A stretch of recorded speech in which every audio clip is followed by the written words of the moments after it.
welcome to Talk Talk Live. Hello, YouTube. How are you? How are you doing? Hope you're alive and doing well. Sorry for my lateness, but family duty called, and that took me away from things just a little bit. Let me get sorted here on Insta, and yeah, so no, yes indeed. Let me get this here right. Goodness gracious.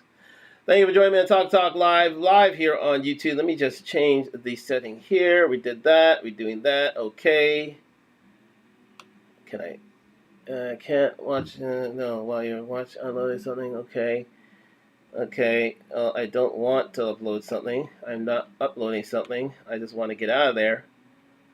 Out of there. Wait for me, YouTube. Just 1 second. Seems that oh my God, help me, Jesus. Yes, let me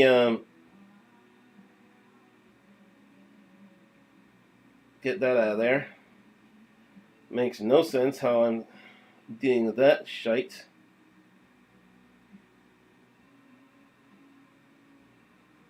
Unbelievable. Yes, hello, Talk Talk Live. Thank you for joining me today. Yes, I am rocking with England right now because my second team, not my first. Well, it is my second team, has won the match today against Iran. I know it's a small opponent, but again, we are gonna go with this in. Yes, here we go. The live. Here we go. Finally, we're back, unbelievably, and yet here we go. Yes, indeed, we're ready to go. We're ready to go. We're ready to go. We're ready to go. In 5, 4, 3, 2. Right, so, hello Instagram, how are you? Sorry for my tardiness, half hour late, but family called. My grandmother of 94, God bless her, needed my help, and I had to go help her out. As you may or may not know, that's my grandmother is my everything. She's my last living grandmother, my last living grandparent, and so she asked for me to help her out and around. Yes, as close to time with regards to the show as it did, but I tried to get here on time, but it didn't exactly work out.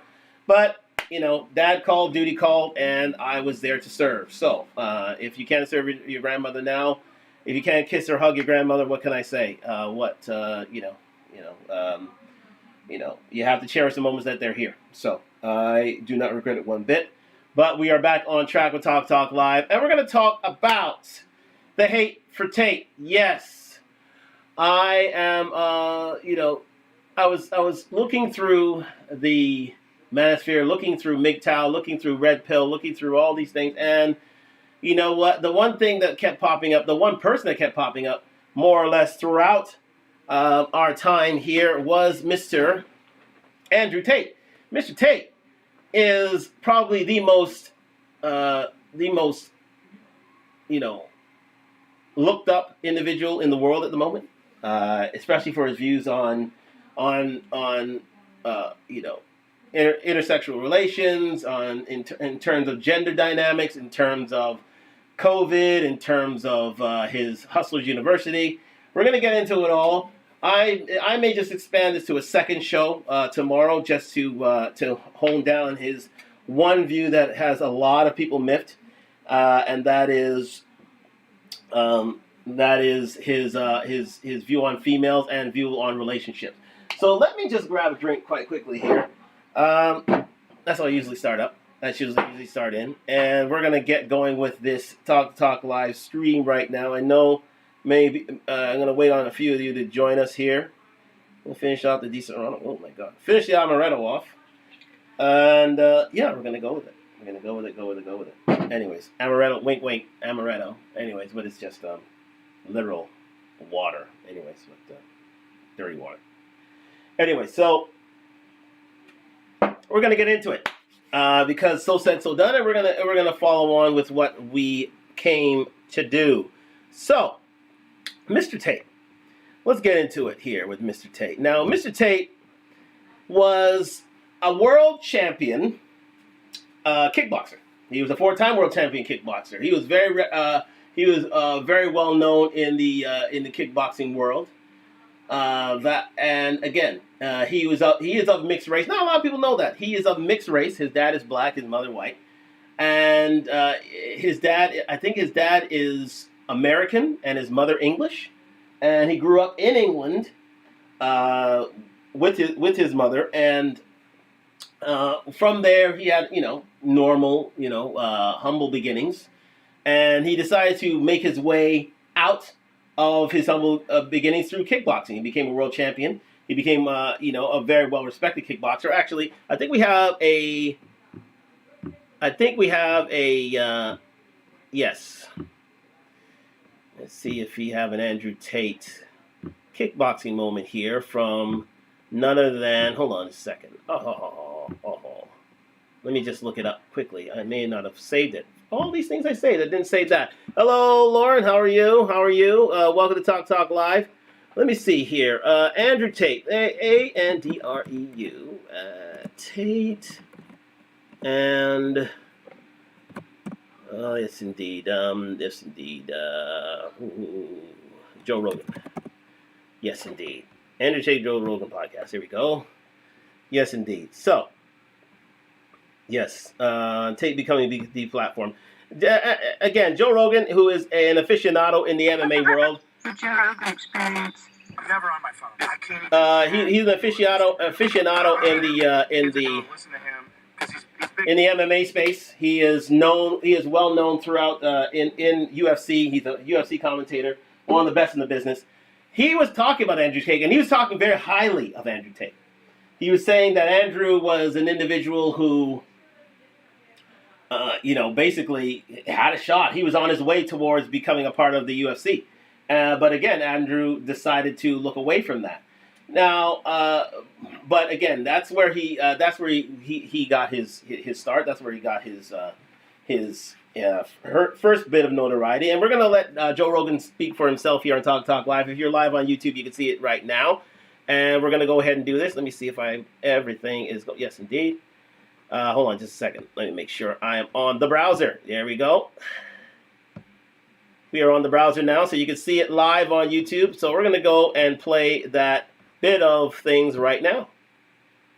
Oh, sorry. My bad. Going with it, and go. On TikTok, my 12-year-old and my 14-year-old asked me about Andrew Tate. My 14-year-old asked... I said he's a legit world champion kickboxer. I like him a lot. Why do you like him? And I was asking him. They said he says a lot of funny stuff on Twitter and TikTok. It's the TikTok thing, because the TikTok algorithm.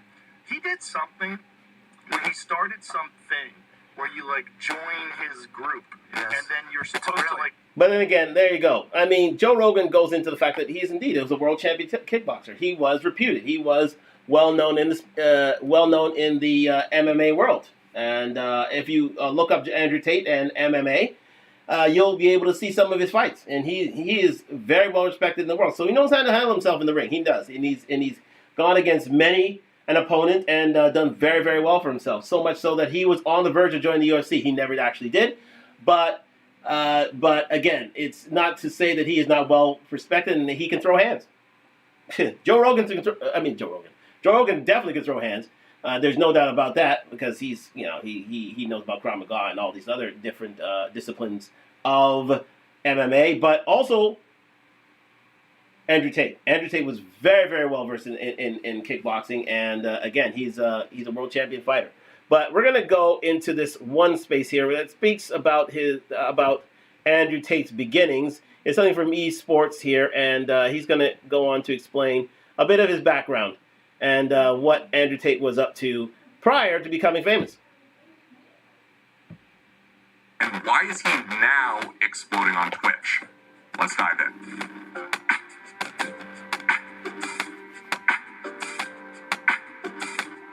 Before we get into the video, just a warning that this video does include discussion of physical and sexual abuse, sex work, and some of Tate's clips include language and attitudes that some people would consider misogynistic, so I understand it. If you were that, okay, well, he had to say it. So, didn't want to have any sort of legal recourse. So, again, he had to say it. But are we that fragile? I don't know. But anyways, he had to say it.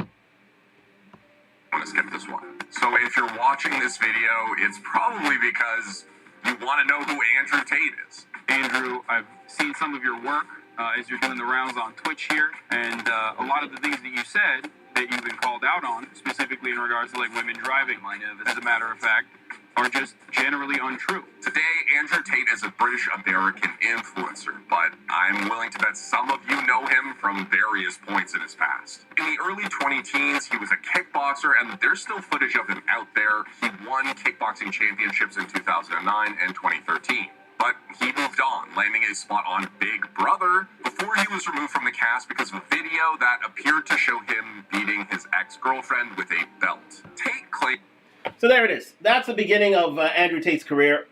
Basically, he gained his first bit of notoriety as a world champion kickboxer, was well on his way towards MMA, but he said to himself that he did not want that life and he wanted to be famous.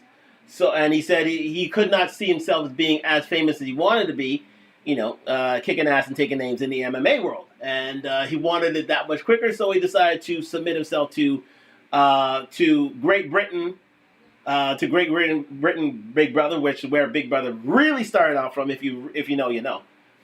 Big Brother was first broadcasted in England, and then it broadened out to the rest of the world.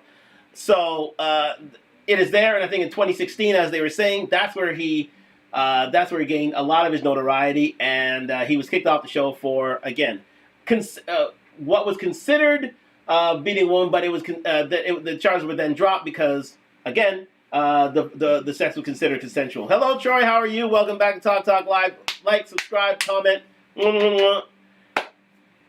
Anyways, great win for them today. But again, we were just discussing Andrew Tate. Great to see you, Troy. Hope you're enjoying your trip in Kenya. Yeah, he's living large anyway. So, large and in charge, but shout out to you, Troy. Anyways, we get back to it. So, Andrew, again, he appeared on Big Brother, gained a bit of notoriety, and he said to himself, you know what? I want to be famous, or I want to be rich. So, first venture was get on Big Brother, gain a bit of notoriety, but he said, okay, I had a bit of notoriety to this. How do I turn this on in the business world? How do I make how do I make things work out there in the real world, in the business world? So he had an idea in terms of adult chat, and decided to market that in a larger scale adult chat, and he became rich and I wouldn't say moderately famous, but he became rich through that venture. So we'll let the clip continue. Claimed that the actions in the video were consensual. Maybe they were, but I can definitely understand if the Big Brother producers would prefer to not have him in an enclosed space with lots of really stressed out people. It was around. So there you go. So again, it just finishes off why he was kicked out of Big Brother is because, again, Big Brothers didn't like this sort of news for any of their contestants. They thought it would look bad on the brand of Big Brother, so they decided to kick him out. And from there, he decided, okay, well, I'm not in MMA anymore. I'm off Big Brother, so I got to get into the business world, and I want to make millions. And he's going to go on right here how he did make millions, which was through adult chat lines. This time that Tate launched a business venture with his brother Tristan. He seems to be very proud of it and has described it at length. He recruited some of his girlfriends and then strangers to chat with lonely men on cam over the internet. Now, if you're thinking this is a typical adult website involving cam girls or something, you're wrong. I mean, some of them did operate on those websites seemingly, but that wasn't really the end goal. In the words of his brother Tristan Tate, quote, "It's all a big scam," end quote. One that involved targeting desperate and lonely men. Basically, the models were trying to get men to send them money for fake expenses by making them believe that they are, or could be, in a relationship. They went so far as to hire people to manage the models' relationships with clients while they weren't even online. To quote Tate, "It's a total scam. The model just has their hands on a keyboard that isn't even plugged in. I have real professionals who are fluent in English behind the scenes, getting men hooked, finding out their interests, the name of their dog," end quote. He also said that some men would spend tens of thousands of dollars at once, some even spending their inheritances. But According to Tate, he felt that a clause in their terms of service legally covered them, saying, quote, "One is broadcasting is for entertainment purposes only. That means if a model says she has a sick dog or a sick grandma, it doesn't have to be true. The next is that all cash given to models is a voluntary sign of gratitude for their time broadcasting." I guess I don't really need to agonize over whether this is a legitimate business venture or not, since Tate literally said that it's a total scam. And again, the Tate... So again, getting back to it. Hello everyone. Welcome back to Talkdtalklive, live on YouTube. Sorry for my tiredness. Family business, unfortunately, involving my grandmother, my 95-year-old grandmother. So again, we just went into Andrew Tate there, and basically, as he self-confessed, his adult chat line, his adult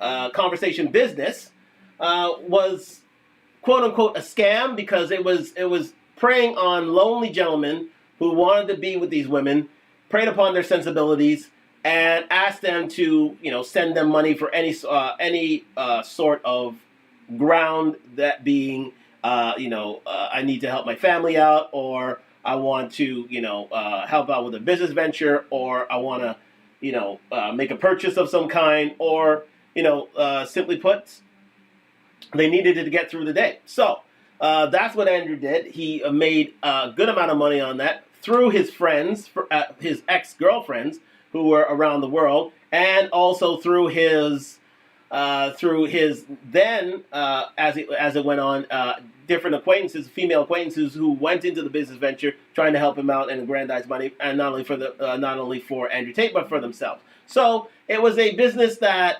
was trying to take advantage of men's sensibilities, be a sort of a site that would prey upon their sensibilities, prey upon the lack of sex that they've had, because as we said, 1 out of 3 men have sex less than once a year, and sometimes going on a few years without sex, because unless you're a success for yourself, you won't have sex. So this site actually preyed on those certain gentlemen. But again, that lasted for a certain time, and then he decided to move on and branch out his business. So we're going to get into that right now. Tate brothers told all of this freely to the Mirror. This information isn't contested by them, it's confirmed by them. He moved to Romania, and in a now deleted video, he said that 40% of the reason why was their attitude towards sexual assault claims. The account that he used to tweet them is now suspended, but in 2017, Tate tweeted that, quote, "Next point, if you put yourself in a position to be raped, you must bear some responsibility. I'm not saying it's okay you got raped," end quote. And also, quote, "If you go out, meet a guy, take his drinks all night, go to his apartment drunk, start to kiss him, then he grabs your tits, not harassment," end quote. He also wrote a strange serial martial arts story that I cannot get into in this video, but if that sounds intriguing, please check out this awesome video by Zoe B, where she dives into how a man who said it's stupid to read books wrote a book. Yeah. You might also remember him for this hilarious tweet about how, because he hadn't seen Star Wars... One second, ladies and gentlemen. I'll be right back. 1 second, because I have just realized something. So let me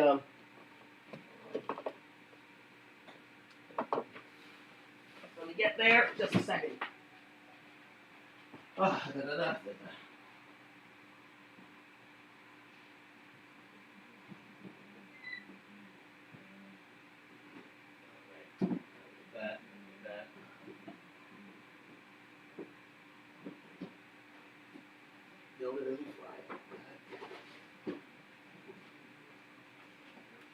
right.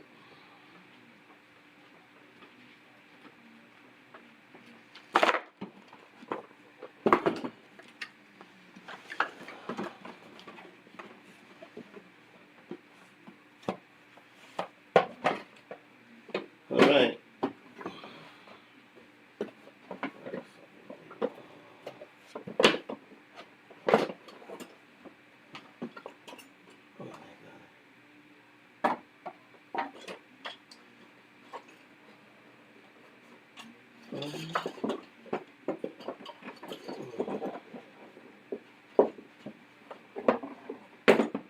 yeah.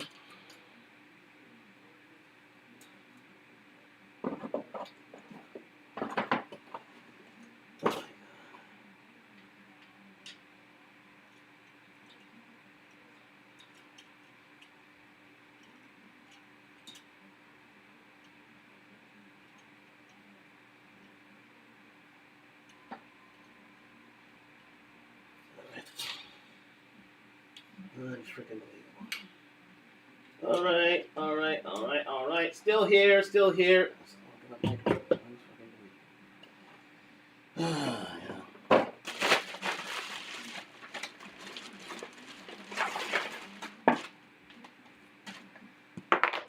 I am struggle streaming. Okay, let's go.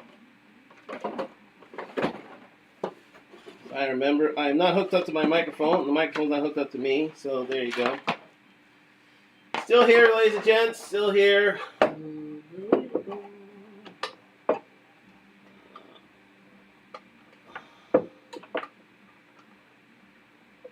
right, let's go. So.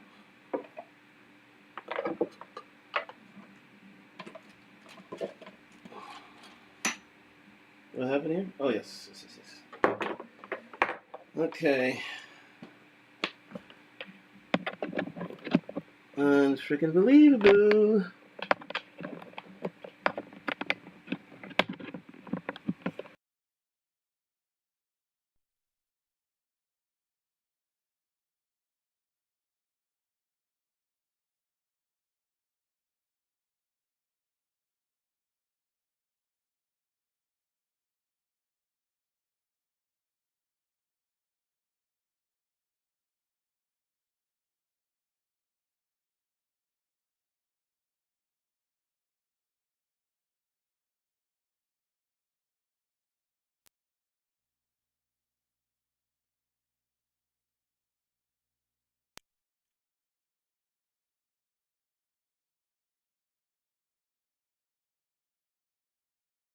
We are back.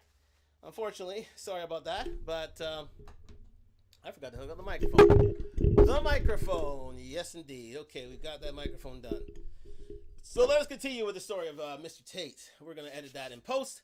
Hope all is well with you today on Talk Live. Tomorrow will be a better day. I swear.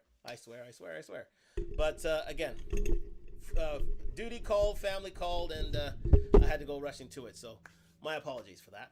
Okay, we're ready to go again. So we were talking about Andrew Tate and his rise to fame and notoriety and success.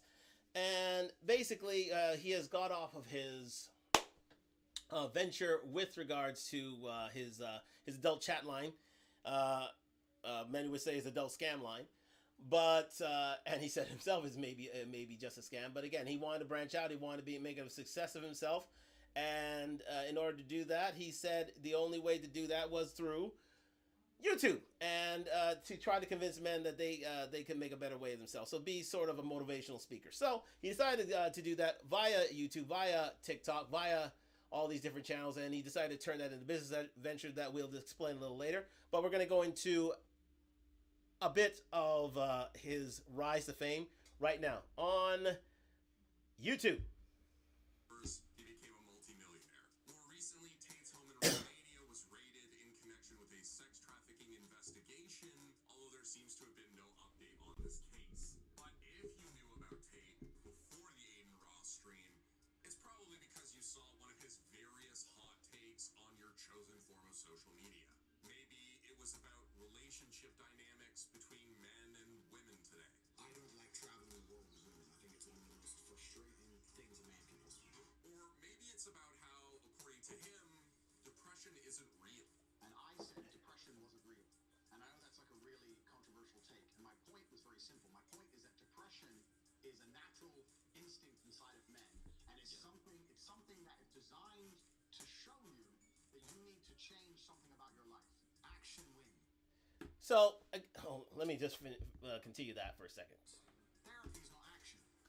Therapy is sitting and crying and complaining. Talk is not action. Chit chat isn't action. So, depression isn't real, but also it's a natural instinct telling men to change something about their lives. But the thing that should change is not going to therapy. Stay tuned for the answer from Tate, which of course costs $50. Anyways, the Aiden Ross stream is of course the reason that many of us in gaming, esports streaming are now discussing Andrew Tate. And while the stream seems to have been a net positive for Tate, he also had a disastrous debate with Hassan, where his argument was basically that he felt like the facts were wrong. I honestly don't know. It was really bad. The fact that you're going on the internet, finding some study and saying that this is the truth, especially after the age of COVID and all the truth we were told with that garbage, you're going to sit here and say, oh, the internet said X. I'm sure the internet did. I'm talking about my personal experiences, and some people agree with me and some people do not. That is perfectly fine. Okay, so that's how... So, just getting back to it now, that's how Mr. Tate made a name for himself, because he had a voice for the voiceless. He decided to himself that he wanted to inspire men to be the best version of themselves. There was that take of him, not believing in psychology and believing psychology is a myth. Psychology/therapy is a myth. Sorry, and that you shouldn't, in order to improve your life and improve your mental health, you should be in the gym working out and doing what's necessary there to better yourself, so that you can have a better look about yourself and therefore have a better self-esteem and better outlook on life, which I agree is a bit true. But again, it doesn't speak to those who do not like the gym and do not wish to further themselves in that area, and as a result have become depressed. So again, therapy has its place, but he never saw it that way. So there's where we tend to disagree on things. But it's not as if he's wrong about those who have sought gym as a refuge, have sought gym as a way to improve themselves, have sought a way of defeating their depressed attitudes through the gym. And it happened for me, and it happens for many others. But again, I'm not going to speak for those who they don't see that as an avenue. And therapy, indeed, psychology, indeed, psychotherapy, indeed, has its place. So we move on now to a point where his commentary, his hot takes, his shorts have taken to things, and Andrew is now becoming a success. He's becoming a voice of the voiceless. He's becoming quite notable, quite quotable, and and a lot of people are following him these days. Now again, it all goes to an ulterior motive, which we'll explain later, but it's not as if what he is saying was not thought about highly in many sectors. So we'll let it continue from here. On YouTube, we have it live, and thank you for joining me on Talk Talk Live. Like, subscribe, and comment. We got to where we are now, but I want to finish this video by discussing who Tate is today and why you're seeing him everywhere. First, let's consider that his first successful business was a self-admitted scam. In many ways, he's no better than the Cash App scammers that Kid Boga regularly humiliates on stream. Honestly, he might be worse. But what is Andrew Tate up to today? Well, he's kind of like a self-help guru almost, through his paid program Hustlers University, which promises to teach you about all sorts of stuff, like maybe committing fraud. Wait, did you just say do fraud? If you start business this way, make a website, put some pictures on there, pretend you've got a whole bunch of stuff you ain't got, and start getting money in, you can start this business for $5 grand. They have a whole system that professes to teach you how to make money, but from what I've heard from people who've actually taken it, it's stuff you could essentially Google. Ultimately, the advice isn't the point. It might be bad, but it isn't the point. Hustlers University is a scam in the conspicuous shape of a pyramid. Try it yourself. Search for Hustlers University right now. Why exactly are there so many copycat pages? Why are there people absolutely everywhere vouching for him? Why are there thousands of accounts on YouTube and Twitter that appear to be Tate, but upon closer inspection, they're just reposting his content? The answer is that if you're an affiliate of HU, you get paid for signing people up to HU. So regardless of the content of the program, the model definitely works if you can sign up some more people. This was when it See, some people. So I'm gonna just stop it there for a moment and let you and try to condense what he's saying there. In a nutshell, as to his next venture and his next success and the success that really took him over the top. So he decided that he was a voice for the voiceless, and he said to himself, you know what? He was a voice for the voiceless, especially for those in the Red Pill Society, the MGTOW Society, and he decided to say to himself, you know what? I can market this, my persona, my joie de vivre, my attitude on life, my thoughts on life, on this universe, in this sort of university, this Hustlers University, which if you Google it right now is available for all to see. Now, this Hustlers University involves 18 different sets of money-making ventures that he would teach you for about $50 a month. So it takes you $50 a month to get, basically 18 income streams that you can make money on.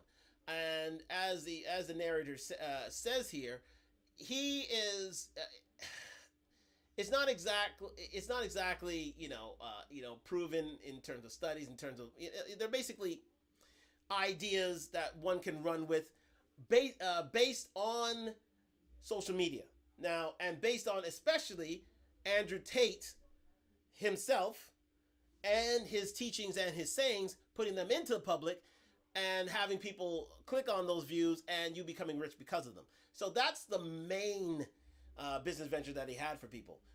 Making a site, putting up Andrew Tate videos, having them subscribe to Hustlers University, basically getting a sort of a finder's fee for anybody who would then subscribe to Hustlers University, and also make money on YouTube, on any sort of social platform, professing any sort of Andrew Tate material. Because again, people would not necessarily listen to someone who is not as noteworthy as Andrew Tate. The only way they're going to make money at that time would be through Andrew Tate himself.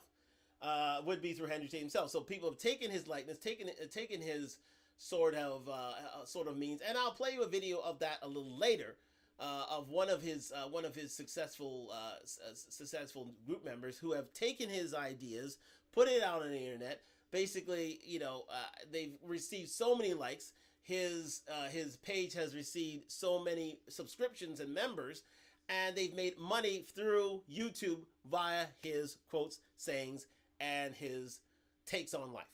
So that's the main issue. There are other things as well, but through those ventures, it has made Andrew Tate relatively rich, to a point where now he lives in Romania, on his own, in his own compound with his brother, and he continues to profess the Hustlers University lifestyle movement of being strong, getting rich, having fast cars, getting with the right ladies, and making yourself the best you could be through competition. So it's not any foolproof sort of formula. It's just that one can accumulate things through his views, grow their channel, and in and of itself make a name for themselves and make money doing it. So that's where we are right now. That's where Andrew Tate is right now. But this hasn't stopped but with the more that people have taken on to this message, the more that his views have got out there. Now we have come to a point where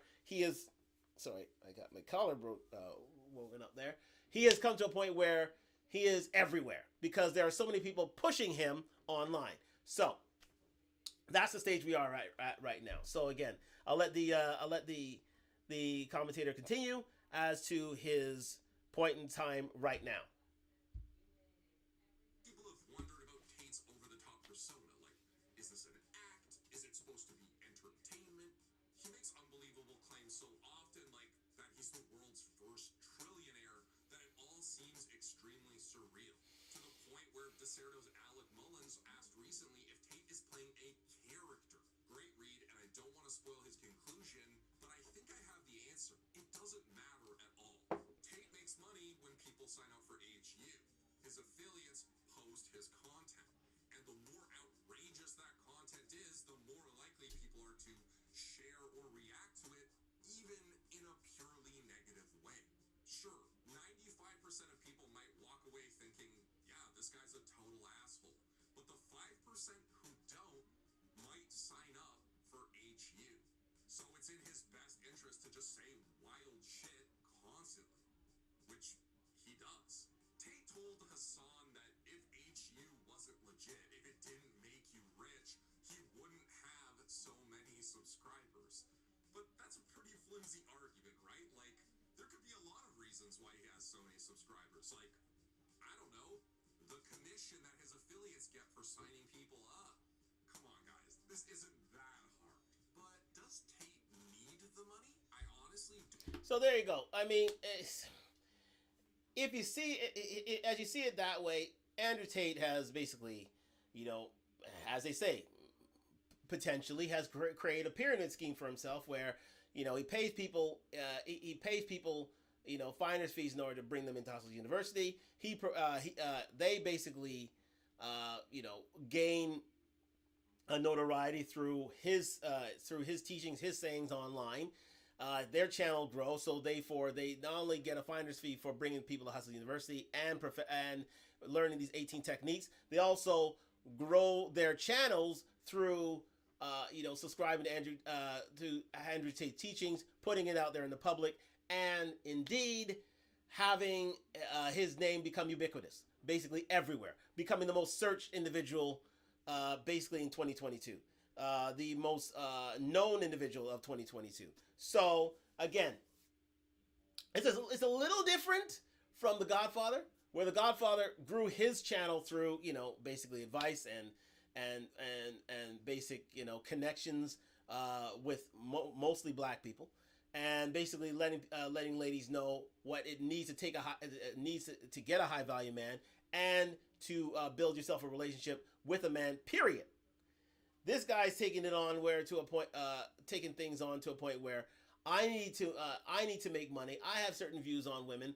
You can use these views in order to grow your channel. Once you grow your channel, have them sign up to Hustle University for a finder's fee, and with that finder's fee, you get 18 sort of, you know, how-tos to grow your business, your online business, more than likely. And with that, you know, it not only grows their, you know, these individual channels. I think there's to date, I think about 400,000 signed up to Hustle University. So there are, you know, it is sort of a success, and also it has created a sort of you know, a following in terms of Andrew Tate, because his voice is now ubiquitous. His voice is everywhere because people have put it out there for profit, for a reason, because they want to earn from his message. So it's sort of a, you know, it's sort of a you know, a giant loudspeaker being fed into which is being fed by people who want to not only make money but who believe in his message. So again, it's sort of different to the Kevin Samuels model in and of itself. That's why he's the most searched individual in the world, because again, he wants to see people subscribe to his university and promote his channel, and therefore make profits for those who do so. So that's where we are right now. So we're going to get into a little bit further into his life, and then we're going to explain a few of his messages in and of itself, and why the reason why he indeed got banned. Here live on YouTube. Let me see if there's anybody on YouTube to which has made any session. Nope, not right now. So we're going to go ahead and move on. Don't know or care, and by his own admission, it seems to be more about his own influence. I think that there's going to be a large paradigm shift coming in real time. Maybe not this generation, but certainly next generation. What that's going to be, I don't know. Whether it's going to be good or bad, I don't know. However, I believe that having people who agree with my worldview and agree with what I say and think, I think having so many people who are on my side of the fence with money is better than having a whole bunch of brokies. What does matter is that his shitty takes have the potential to marginalize or even endanger women. So I don't really care if he's trolling if lots of people are taking these things seriously. But listen, Tate can't fix your anxiety or confusion about our changing world. Your anxiety is why he's targeting you in the first place. When he tells you that depression isn't real and you shouldn't see a therapist, think about it for a moment. Mental health professionals are literally his direct competition. If you have your life together and you feel confident about who you are, you probably don't need life advice from someone who seems extremely excited to boast about how he scammed down guess what I'm saying is that Andrew Tate is sort of like the world's first human cryptocurrency, or MLM, except instead of decentralized finance, it's more like decentralized PR. A lot of people. Which is a good point. Again, thank you for joining me on Talk Talk Live. Like, subscribe, comment. What he raises, is again something that has to be taken into account. And what Andrew Tate has, basically, quite, quite inspire. Well, I wouldn't say inspiringly. I would say quite. He what he's done well to do, in and of itself, for lack of a better word, what he's done well at is he's realized that there are a lot of lonely men out there, and he realizes that, as the narrator says here, that if you are seeking therapy, psychotherapy of any kind, it goes against his brand. It goes against him making money, because his job is to make money off of depressed, downtrodden, lack of confident men.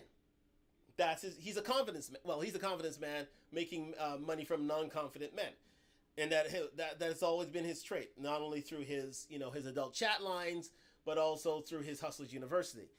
He has decided that there are a lot of suckers in the world, and he wants their money. So he's decided to cater a sort of brand to which he tries to cater to non-successful / depressed / black pill, as we have displayed on Talk Talk Live, black pill, red pill, blue pill gentlemen, and he's asked them to give us your money for the confidence that we may give you in order to not only make money but to feel better about yourself. Now, again, that is sort of the shady part of Andrew Tate that I'm not in total agreement with. I feel that, there are certain aspects of Andrew Tate that, I feel are in the role of confidence men. He has seen a niche. He has seen individuals who are lacking in self-esteem, lacking in confidence, lacking in sex, lacking in lacking in availability with women, and who have black pilled themselves, shaded themselves away from men, who are unconfident in and of themselves, and he's decided to profit on it. And so that's why I say, there are certain segments of his message that I agree with, and there are certain things that are not. This is one that I, through research, I do not agree with, in the fact that he is taking confidence of men trying to profit from their shortcomings, which is a shame.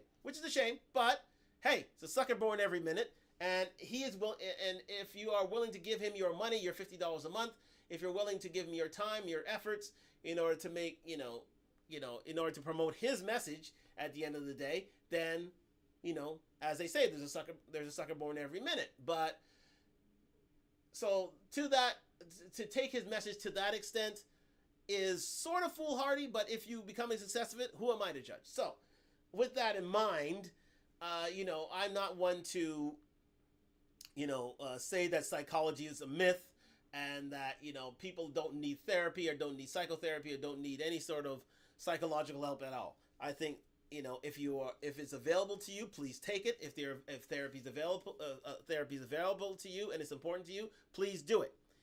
Man or woman, child or adult, do it, because again, it'll help you through rough times, and again, it's a way to heal yourself from within. So I'm totally with that. I'm totally in agreement with that. But so again, that is the Andrew Tate side of his business side of things. So let me just finish this off, and then we can move forward. People with dreams of a better life are buying in, and then they're getting their friends involved too, because in some cases it's in their financial self-interest. All he's aiming to do is to convince you that you're poor and sad, and if you want to treat women like he does, you'll need to be rich first. I pay for everything, instantly, as a man should. So when you walk into a house and you see mess, why is your lazy ass not doing the right thing and start picking and cleaning shit up? If you're sitting there going, that's sexist. Well, it's sexist So again, dealing with that on Talk Live. If you were seeing it live, you can see it there. That part of the message I am somewhat in agreement with. And that is, if you are indeed, sad and depressed, seek therapy. Absolutely, go out, seek therapy, do what you need to do in order to better yourself. Yes, but Andrew Tate doesn't agree with that. But the one thing that I do agree with is the fact that if you want a way out, an avenue out of your depression, a way through that, as many have proven, is through exercise, is through bettering yourself, not only physically but financially as well. Now, to use that along with therapy, I think is the best way forward. But Andrew Tate doesn't believe in therapy. Doesn't believe in any sort of therapeutic solution to one's problems. Which, again, this is where we part ways. But to my understanding, what he does say at the end there is right. As a man, there are certain responsibilities. There are certain things that women see as noteworthy, see as making themselves the best person that they can be as a man, and that means being the one to pay for things, being strong, being confident, making sure you're physically and mentally capable, making sure that you are the best version of yourself. And also, if you are a man, if you are a high value man, you should be the one to, pay for things, pay for dinners, pay for high ticket items, and have your woman's confidence, your woman's ability, your woman's ability to say that you are a man of high value and you are a person that I should be submissive to, should be cooperating with, and I should be bringing my best to you, because you have shown me that you have that confidence in order to be the best you can be, and to provide not only for the lady in your life, for themselves, but also for your offspring. So again, I agree with that point in and of itself. So I'll let this finish. Because he's not selling that. After all these years, he's still selling the dream, and he's targeting the same people that he discovered were all too willing to hand over money to his cam girls for the promise of some future relationship. He talks a big game, but as is sadly the case with so many of these get-rich, life-changing, controversial gurus, the shepherd most often turns out to be the wolf. Okay, so again, that finishes that video, which again is a pretty fair commentary. It is a pretty fair commentary, even though there are certain things I like about Andrew Tate. There are certain things that Andrew Tate has a dark side. Let's face facts. He has a dark side, and that dark side involves him, taking advantage of men who are not confident, taking advantage of men who are incels, taking advantage of men who are black-pilled, taking advantage of men who can't make their way confidently in the world. They want to shelter themselves from the world, and he's considered a Chad. Let's face facts. He's been a world champion kickboxer.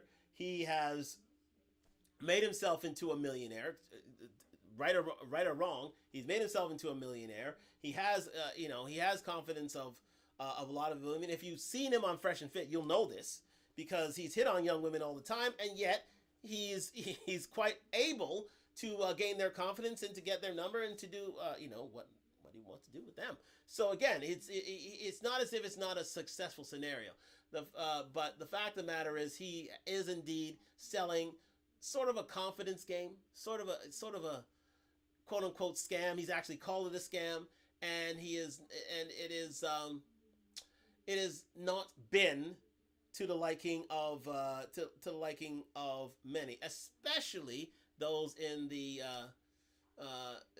especially those who are to those gentlemen who see themselves as a bit blue pill, a bit incel, a bit, a more reserved and less confident, and also those who are black pill themselves. So we're gonna move on from there, that was a great sort of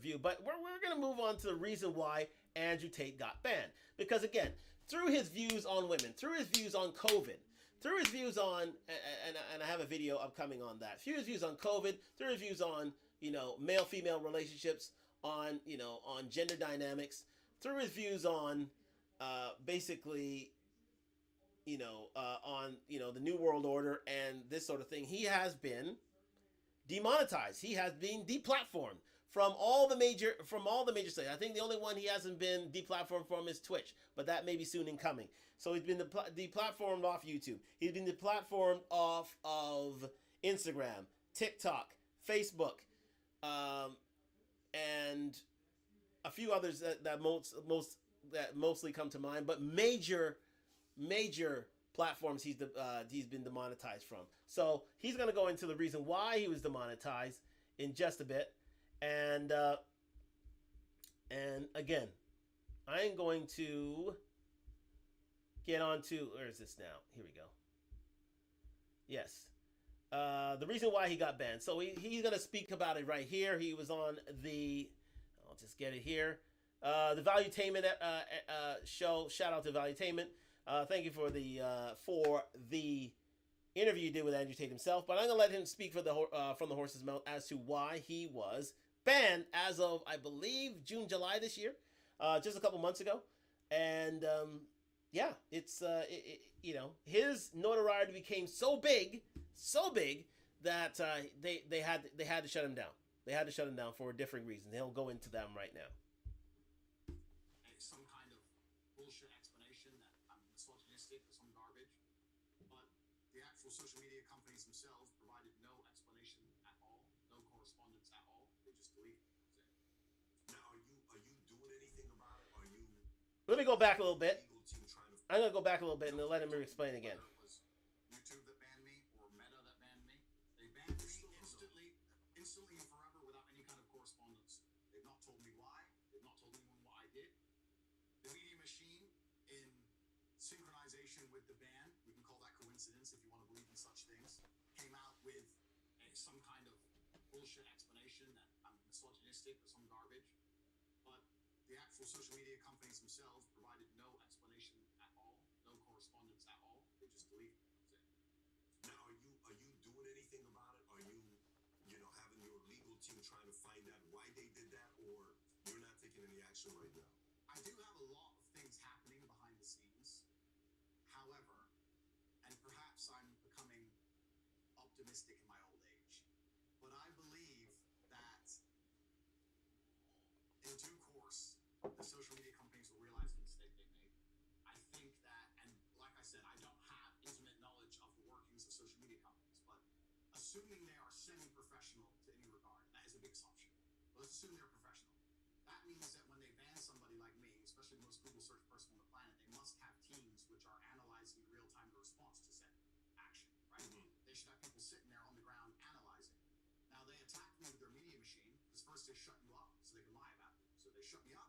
Then they did the massive media push to try and attempt to lie about me. But despite that, the majority of comments regarding me are still positive. The majority of people believe and understand that this ban is unfair. And if these companies have any degree of professionalism, they're analyzing this in real time and they're understanding that this makes us look very bad. People didn't believe the lie. People didn't believe what we attempted to smear this man with. Nobody's buying this narrative. And this is going to have a negative effect on us for a very, very long time. Because when you're in charge of the world, which they are, as soon as you're no longer seen as just and fair, you're seen as tyrannical. And once you're seen as tyrannical, then there's going to be some kind of mass movement against you. So there is the reason why. Okay, well, it goes into the reason why he was banned off of all the major, basically all of the major social media platforms. Is because, again, his views on women and especially his views on COVID. Those two reasons. As it was a sensitive time for COVID and people are trying to get over the virus. I mean, I have my own views on COVID, but he put it out to such a huge audience that he saw themselves as a threat. Not only that, but his views on women, which they consider to be misogynistic. He said that they were saying that with that, it was time for him to be deplatformed, and a lot of women's groups and women in general, they saw this as as being quite toxic and being quite overwhelming to deal with, and they said they wanted him to be deplatformed. So they deplatformed him. So they decided to end things for Andrew Tate, but at the end of the day, if you deplatform somebody and you think that that'll be the end of things, you try to besmirch someone and have that be the end of things. A problem with that is you have people want to research and want to get to know Andrew Tate better. So not only it's the whole Hydra theory. You try to cut off one's head and more heads grow out. So through this ban, you have given him greater notoriety. You're asking people to look out for him that much further. Because again, it was, if at the start of spring, only a certain amount of people knew about Andrew Tate. By the end of fall, most of the world do. He's one of the most Googled names in the world at the moment, and not only and his views are now throughout the masses, like literally throughout the masses. It's now gone worldwide. It's now gone global, and that's a problem when you have a person whose views, not may be considered controversial, but speaks to a good amount of people, not especially a good amount of men. I mean, women. There are certain women who adhere to that idea as well, who we'll see a little later. But his movement only got bigger. It just did. It just got bigger, stronger, and despite his, his different business, his nefarious business ideas.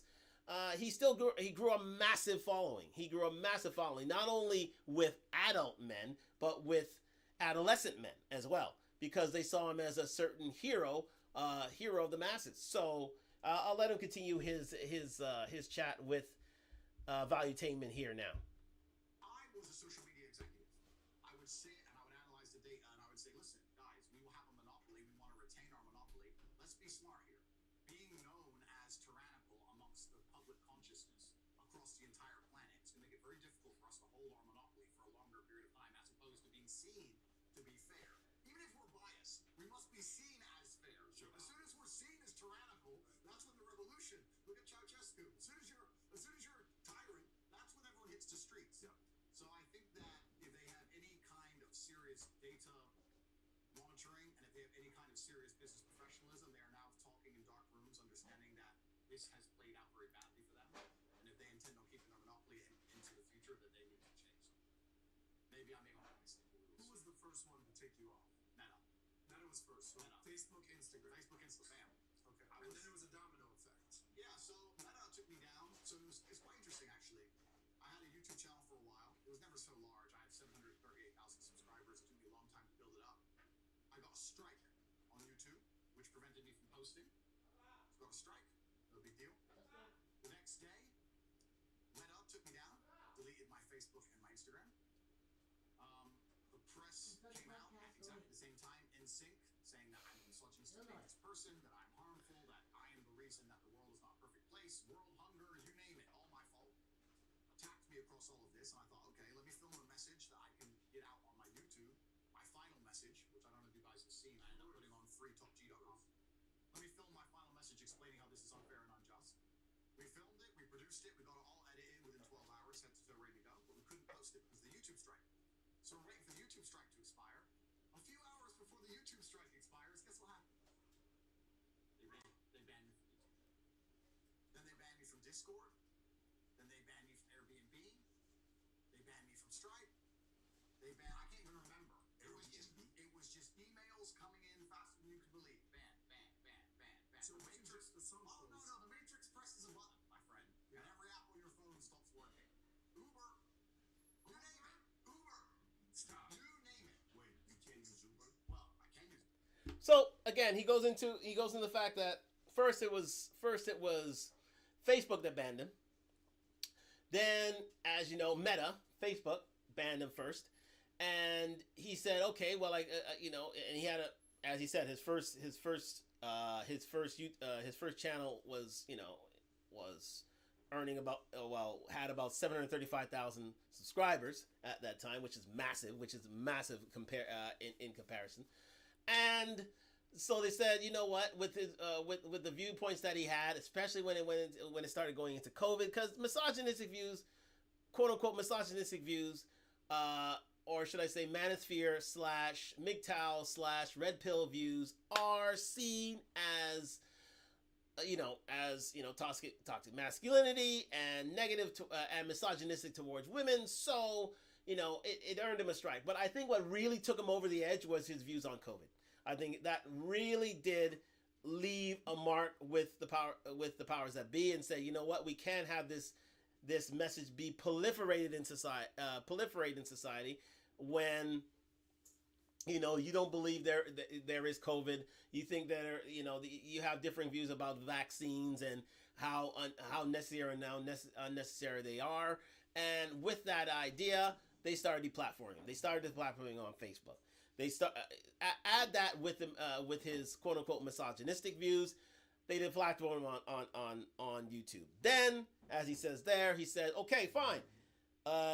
He was they gave him a strike on YouTube, and then they banned him, and then it fell down from there. It became a domino effect. They banned him off YouTube, they banned him off Instagram, they banned him off, because again, all these companies are owned by one company, which is Mark Zuckerberg. So again, one is linked to the other. So again, all these different companies, Instagram, YouTube, Twitch, I wouldn't say Twitch yet, YouTube, Instagram, TikTok, definitely TikTok, and Facebook all banned him. They all banned him at once. So that happened at once. And not only that, as he said, they banned him off any sort of social media platforms, any sort of crowd sharing, any sort of monetary value, any sort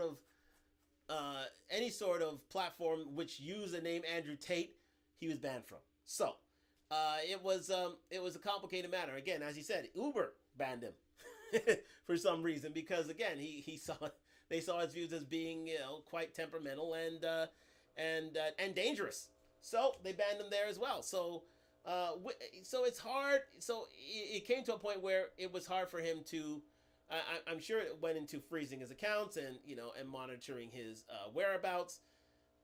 Again, that's neither here nor there. But it was a point where they basically tried to cut him off from influencing anybody in any social media through any social media sphere anywhere in the world. So, because they saw his message being dangerous, they saw his message being quote unquote toxic. So it was an issue. It was a problem. So but that's what made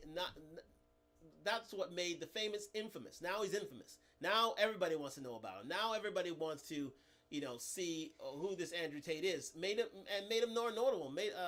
Gave him more notoriety. So here we are. And I'll let him finish the reasons why he was banned here on Valuetainment. You read a start new account, right? But yeah, I'm sorry, Uber. Can't do it. But your main account on Uber was taken. They take everything. Everything. Coordinated effort all at once. Every single one of them just goes no. Delete, and they come at you and they come at you. Banks, payment processing. Oh, and banks. UK-based banks as well. High Street banks. I can name Santander, HSBC, Barclays, etc. all at the same time. No, sorry, to change. We've decided because blah blah, some bullshit, some letter, close your accounts. So they take all your banking, they take your payment processing, they take all your social media presence, they take your Discord, they take your Skype, they take all your accounts, your ability to communicate with people, and then they lie about it. If you enjoyed this. So that listen, they got really serious about Andrew Tate. Listen, they got ruthless. They got literally ruthless. Not only did they ban him from all social media platforms, they froze his accounts. They didn't want him functioning in any way, shape, or form in order to get his message out. They did not want it. They did not, and they saw him as being dangerous. They saw him as being too influential in society for him to be allowed to carry out his message. They saw it was, and to a certain extent, was that right? I think people have a right to decide who they're influenced by and who they are not influenced by. But I think the key point about it was they did not like his views on women. Simple as that. They did not like. I mean, they definitely did not like his views on COVID. I think that was the tipping point. That's what took him over the edge. But the one thing that stuck through everything, and that all these social media platforms are geared towards, are women. And if you are seen as having a contrarian view to feminism and to women's rights and to having a sort of a an old school masculine ideal, that is seen as counterproductive. And so they shut him down. They literally shut him down because they saw him as being too influential. And now he stopped being famous. He became infamous. And if you are infamous, then people want to know your name. And there's no such thing as bad publicity. And he gained from that bad publicity. Now he's the most searched name in the planet. Now people really want to know him. Now people really want to have an idea as to who this guy is, no matter what your views on him. So it was it's sort of a catch-22. You know what I mean? I mean, I don't know if he wanted this notoriety, but the notoriety that comes with him, I think, is gonna, if you can believe it, is gonna make him a much bigger person on any sort of in the social media space, more so than anything that he could have contemplated. Quite simply, I think, and not only that, it was a case where, I think he was a victim of his own background. I think for the fact that he was biracial. Let's let that be said. Andrew Tate's biracial. His dad is black, his mother's English and white, and because of that biracial sphere he comes from, he catered to a lot more people, and if he catered to more people, he becomes more influential to a lot more people, more so than Kevin Samuels ever did. I think they saw Kevin Samuels as being only a sort of a game changer to black people and the African diaspora. They only saw him as being popular in those spheres. Where Andrew Tate, he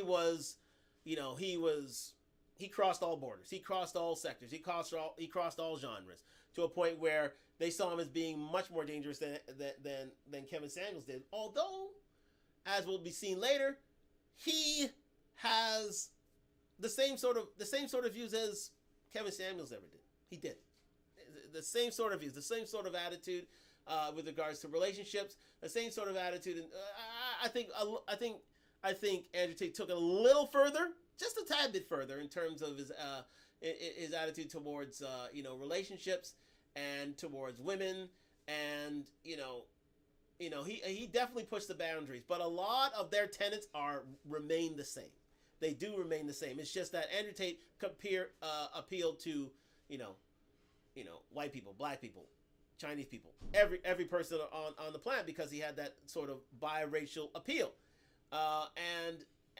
Kevin Samuels had to, basically, he had a black audience, and then he became a part of wider audiences, but still his audience was still African diaspora in general. So we can move on from there to discuss, Andrew Tate in and of itself, his ideas on certain things. But we're gonna get, and the thing about it is I want to do, because time may be running short, I want to end things at 11 p.m. I want to do a full length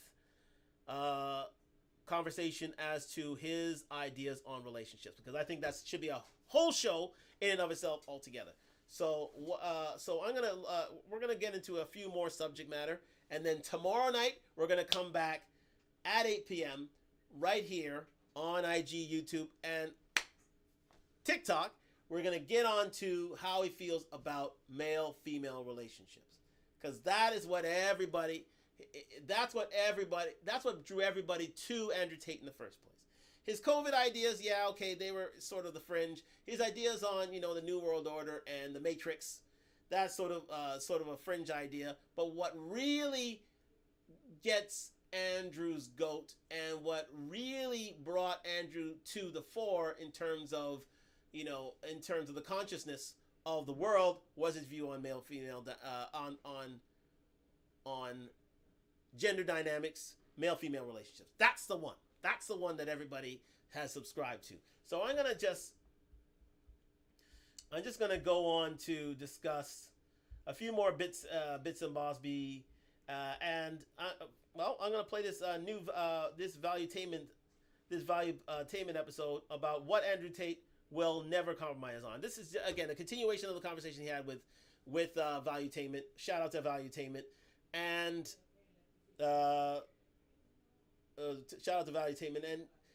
it's going to explain what Andrew Tate will never compromise on in terms of things. Let me just have a quick look as to if anything would be better suited for him to discuss. Okay, no, that'll be for tomorrow. That's definitely for tomorrow. Okay, so yeah, I think we're going to discuss what... Yes, indeed. What Andrew Tate will never compromise on. You can see it on YouTube. Let me see if I have any comments here. No, we're good to go. Okay. Let's move on with the subject matter here. What Andrew Tate will never compromise on. Main guys, I use the phrase running mates, where Tristan's your running mate, you're his running mate, and then you got other people. So there's levels to running mates, right? So you got acquaintances, you got, friends, you got best friends, then you got running mates. Running mates is a handful. It's not that many. Yeah. And when you create that kind of an environment, there's a very mutual understanding of what the standards are to be at this level. You can go to dinner and shoot the shit and talk to anybody. Hey, hey, how you doing? So, man, great, awesome, family good, everybody good, great. And then there's the next one, and the next one, and the next one, and the next one, and some people try to become too friendly too soon, and it's a little awkward. Yeah. Let's relax a little bit, let a couple years go by, and then we'll see where this thing goes. For your end, what code, not you and Tate, because not you and Tristan, set that one aside. I'm talking about anybody else, non-blood, and I'm not even talking cousin blood, I'm talking non-blood. Anybody that's non-blood, that's in the inner circle of Tate, and it's a handful of people on that list. What are some codes all of you follow that's non-negotiable? Absolutely, that's a fantastic question, and I know exactly how to answer. So the first things first is, I do not like to hang around with men who suffer from a lack of women, because in my experience, any man who can't get women will eventually sell you off to women. It's too powerful a force. Too powerful a force. If you're completely sex deprived all the time, sooner or later you're going to sell your boys out for sex, whether it's his ex or some girl talking bad about your boy, but you really want pussy, so you let her slide. But you're not good with girls, I don't want to talk to you. Second thing is money. First thing first. That's hard to disagree with. I mean, he doesn't want to deal with the sex list. That's some of his things he'll never compromise on. He doesn't want to deal with men who will sell yourself out for women. And there are a lot of men out there who will sell their friends out for a lady. For, as they say, pum pum. They will sell themselves out for that. Because it is a powerful force. The power of the P is powerful. It is so powerful. And if men have been deprived of it for years, chances are, or for a good amount of time, chances are that you will sell your friend down a river for it. And it's happened from time immemorial. And I can agree with that. He wants guys who are well suited and booted with the ladies. He wants guys who are very successful with the ladies, because at the end of the day, they're the ones who don't need the sex in order to get by. They've already had the sex, so they don't need necessarily to have women in order to enhance themselves and their lifestyle, and will not sell their friends down a river. So, again, that's one of the values that Andrew Tate doesn't compromise on. Again, we're just getting the inside of his mind with regards to what he will not compromise on. And again, you can see it here on Talkdtalklive on IG, YouTube. Like, subscribe, comment. We're on the road to 1,000 subscribers. And I forgot my sponsor, sponsored by Duntalk, DUNTALK.com. Like, fall winter line out now. But we'll go on with matter number 2.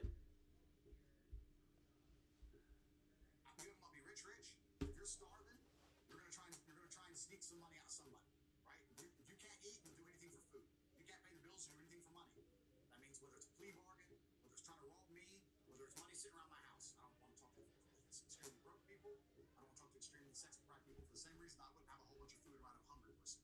Same reasons. First two things. Next thing. So again, he wouldn't want to deal with anybody who's broke. Sort of like what ladies are today, but I can understand this thing because again, if you are broke, then you will be desperate to do anything. Which, again, so I mean, I don't know how deep that would run with men, but I can see his point. I can. You know, there are certain men who are desperate to be in position of other men. Hate runs deep. Let's say that. Hate runs deep. There are reasons why all these rappers out there are getting shot because these guys are successful and you're not. And you're not partaking in that. So they'll be hungry enough to backstab, connive, kill, and double deal and double cross their brother in order to get ahead. So he doesn't want to deal with anybody who are in a vulnerable position, who have something to lose. Because if you have nothing to lose, then chances are you'll tend to be more loyal. If you have something to lose, then chances are you'll be sold down a river or you'll be considered a target so that they can get back at you, which is sad, but it is true. He is right about that. Go on to number 3. Is loyalty. And I know that's super hard to judge, but I really like to believe that the few people I hang around with, if you were all in separate police interviews and they were to come and say, hey, your boy turned, I can literally burst out laughing. Bro, you better come with a new story, G. Go away and think about it and come back. We can talk, but don't try that one. Try again. So loyalty is very, very important. Next is bravery, because again, he only wants loyal soldiers with anybody, but that's with any male group. What's paramount is loyalty. What's paramount is loyalty among the group. Loyalty among the brothers of the group. Loyalty counts for everything. And I can totally understand it. Anybody in any sort of male group / gang / organization, loyalty is key. Be it black market, be it in any criminal organization or any organization in general, loyalty is key. That's the reason why you sign non-disclosure agreement to make sure that you have the loyalty of your crew, of your company members in order to move forward and become successful. So again, he only wants loyal people in his group, and I can totally understand that. Any man would understand that. fight is fine, but won't fight is unacceptable. If I'm with my 5 friends and I'm going to toilet in the club and I come back and I see someone punch one of my friends, I am annihilating anybody in that guy's group. We'll find out why later. My guy could have been wrong. It could have been my guy's fault. I'm just hitting him. I'm just knocking everyone. When everyone's asleep and the threat is neutralized, I'm like, bro, what the fuck was that? Oh, I started. It's like, oh, I'm pumping. First, people have to pay, right? We'll worry about the whys afterwards. So they have to have that loyalty and that devotion to the bravery, the ability to fight. I find it very crazy. I find it crazy, and I say this often to guys. So you're rolling around with these men who won't even fight to protect you because they're cowards. So they'll watch you get your head stomped to death and cower out and not even try and help you. And they're like, yeah, but he's funny. But he's funny? We're talking about life and death. You're talking about fucking funny? Like, so if I can smell on someone that they wouldn't even attempt, I don't want to be anywhere near the same group. So, what he says there, again, it's more of it speaks to his sort of his fighting upbringing, his fighter mentality.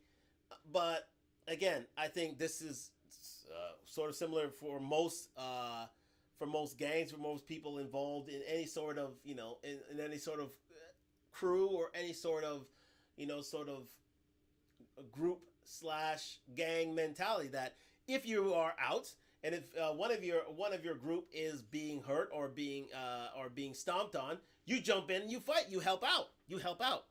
And I mean this is counterproductive to what, to the Kevin Samuels idea where, you shouldn't be around these people in the first place, which I agree to. You shouldn't be around, that's what, that's the reason why Quavo died. Because he was around a group of individuals who had this sort of mentality, and people don't fight these days. People draw out guns, they start shooting each other, and then people die. Innocent people die in those capacities, in those circumstances. And it's a dangerous game to go down that road because again, you could end up killed. You can end up throat slash. So loyalty aside, if you're involved in that group, I mean that is the code of the streets. What he's basically explaining there is the code of the streets, plain simple to the point. But should you be involved in the code of the streets if you're a man, if you are a high value man, a man of influence and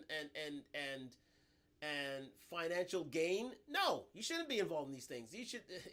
These things should be handled by other people. So this goes counterculture to what a high value man is. But again, this comes from his upbringing as a fighter. That if you were in combat, no holds barred, you must, defend yourself and your brothers against an oncoming threat.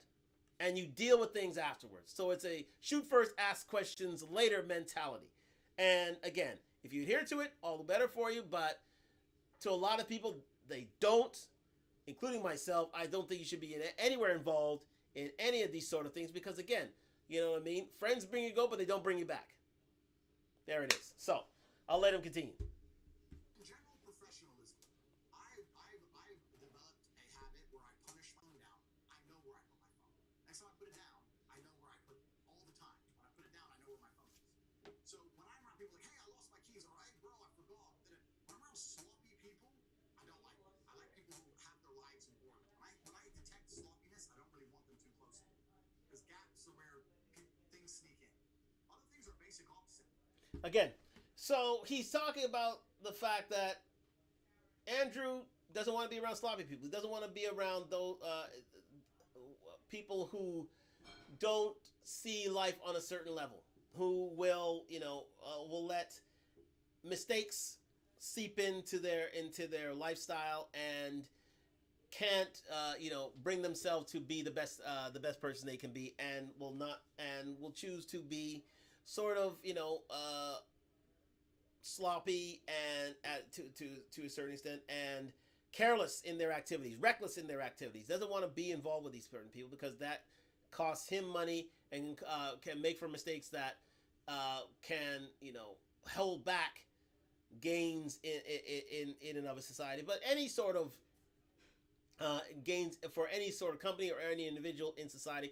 But to a certain extent, that is that's par for the course anyway. I mean, no people want sloppy people in and around them. They want responsible, trustworthy, non-careless, non-reckless individuals who will have the utmost in terms of morals and in terms of train of thought in order to make themselves better people. So I'll let it continue. Really basic opsec. I like that if I'm around my friends, if I'm ever sitting with my back to a room, this is an enclosed environment. In a normal restaurant, I never sit with my back to the room. If I have to do it, I like that I never do it. If I have to do it, people I roll with, they'll literally give me a nod. We'll sit down at dinner and I have to sit here, they'll go. And they'll pay extra attention for me because I can't see behind me. I like that level of professionalism. I like that. I like people, like I said, don't get weak, no hangovers, no crying their eyes out, no cowardice. It's infectious. Don't like that route. No negativity. Don't like that route. So there's certain things that I create a very, very particular reality. And it's actually interesting because to me, these things are all normal. But when you have these kind of standards, it's pretty hard to find friends. You're like, oh, you're a dumbass. You're a pussy. You're like, and you don't talk to that many people. But if you get a crew together that act that way, it's amazing how, not to get all airy-fairy, but it's almost intangible. When you have 6 men in one place who are perspicacious, who are paying attention, who do have their things right, who don't lose things, who do it, the whole room instant. When me and my crew walk in a room, even if it's almost like an energy. Some guy can be eating his dinner and not even see us walk in and go, 6 predators. It's like the rabbit when the fox comes. Like you can smell when the guys turn up. You know what I mean? And everyone's experienced, everyone's seen it. So anyone I associate with, I have these very, very stringent metrics, and they're basically just to make sure that nobody gets inspired by something they can't resist to snake us, and also nobody's overly sloppy and allows a way for us to be infiltrated and destroyed. And one of the easiest ways that people, especially in the modern world today, especially people in my position, are infiltrated and destroyed are women. So there you go. I mean, he doesn't like sloppiness. He doesn't like people who can't see his back. He has a very much a siege mentality in terms of in terms of himself. He's sort of like a wolf pack mentality. Everybody should be looking out for each other. Everybody should see danger around each other. No one should be sloppy. The people should run in packs in a team so that they can succeed together and thrive together with the same sort of mindset. So it's sort of that sort of combat mentality that he brings into the boardroom, that he brings into life, that he brings into his friends and to his inner circle. So and all the power to him. I mean, it's sort of a different type of boardroom. I think it's sort of like a militarized boardroom, really, where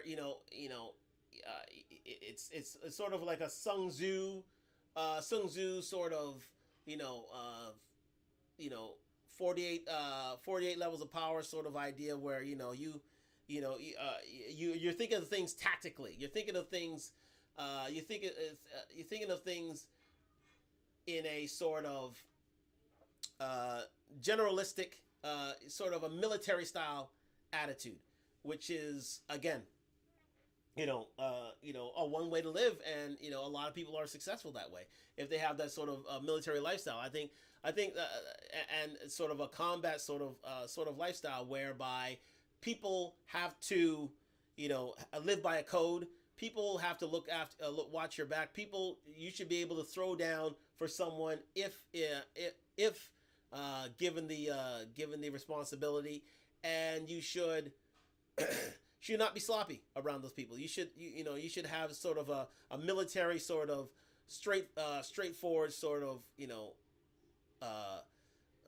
focused mindset in anything you do. Which again, that's the only friends he wants around, and that's why his inner circle is indeed so small. But that's what he lives by. So again, I think to varying degrees, that's what a lot of us seek out in terms of individuals. Some people have sort of a laissez-faire approach, but not him. He's very much sort of a right wings. I wouldn't say right wing in terms of mentality, but in terms a sort of a focused, sort of militaristic, sort of combat style attitude to life. And again, it's what gets him ahead. So who are we to judge? Women, I create that very heavily. If you get a guy who's thirsty and he's on your crew, let's say I have problems with another crew, and I know they have a member who's thirsty. That is the easiest job in the world. Get one hot bitch Instagram message. You're gonna find out where they are, what they're doing, where they've been, the hotel room right now. It's fucking done deal. You can do whatever you want to them idiots, right? You're gonna have guys who turn that shit down. I've had it a bunch of times in my life where I've been in countries. I was in Sofia, Bulgaria. I was talking to this girl. She's like, hey, 10 out of 10. I've been talking to her for a few weeks. She's like, hey, let's meet at this place. I'm like, let's go here. No, this is my favorite place. Let's go here. And I was like, no. I'll turn pussy down. I could have been wrong. Could have been right. Could have been right. We're never going to know. I'll turn it down. If you have that guy in your crew, hey, bro, she's so hot, bro. So hot. That's problems for you and him and everyone else. So you got to be very careful with the kind of life you're living. But if you let the people have their lives in order, it's important. But professionalism is also really big. When I see people who are sloppy, it makes me very uncomfortable. If you do. So again, he dislikes sloppy people. He dislikes people who are unprofessional. He dislikes people who do not have their shit together and who will sell their friends out for the P. Who will literally sell them their woman, their men down a river, just in order to get in the good books of a woman. He'll never accept that. He'll never want that in and around him. Which again, it's I think it's the whole bros before hoes sort of code. Sorry to say, ladies. Sorry, but again, just saying that's indeed his mentality. He likes for men to be loyal and not need the sort of appeal of women in order to get ahead. So they can do it with or without it. There's a time and a place, but overall they shouldn't have to deal with said temptations in order to get ahead in life, in order to get and in order to satisfy themselves. They should be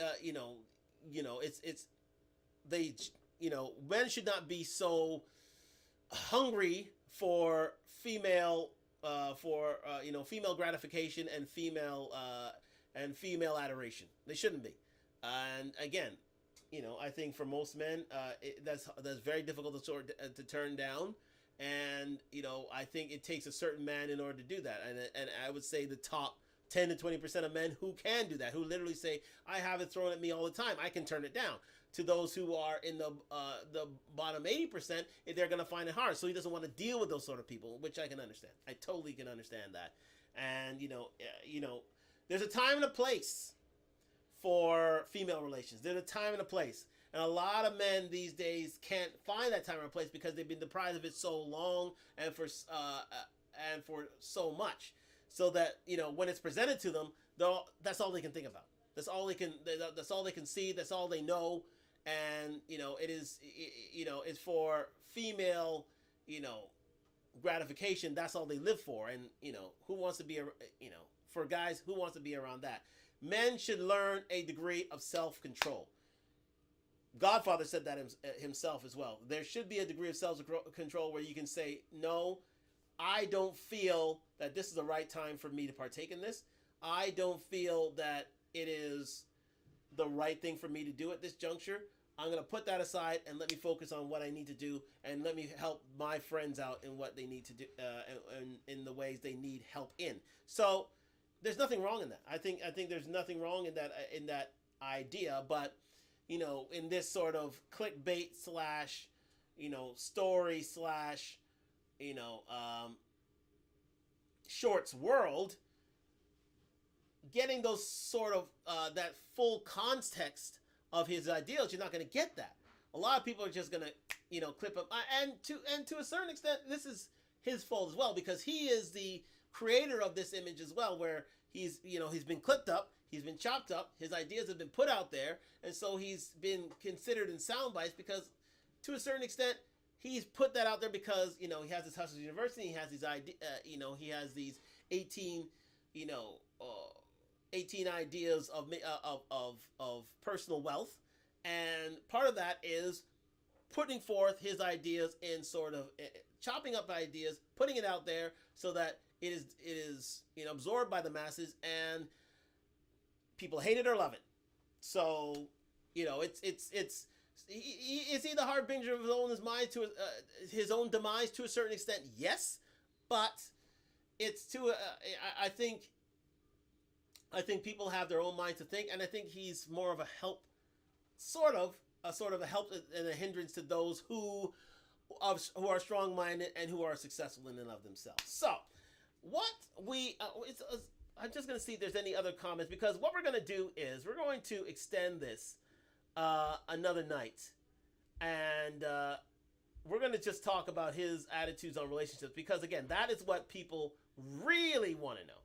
That's what really have irked a lot of people that have heard his message, the clickbait of his message. And I'm just going to check to see if there's any sort of commentary here. Nope, we're good. And it's really made Andrew Tate as famous as he is. Andrew Tate is famous because of the fact because of his takes on women, his takes on relationships, his takes on gender roles and dynamics. That's what's brought everybody to the yard. So and brought the world to his attention. So I am going to, let me get that out of there. I am going to just play one more clip, just as as my man Anthony. Let me see here. Yes, indeed. Anthony Brian Logan, excellent commentator. He's more of a black conservative. We're gonna let this play for the last part of the show, and then we're gonna get in, and then we're gonna talk about his views on relationships tomorrow night.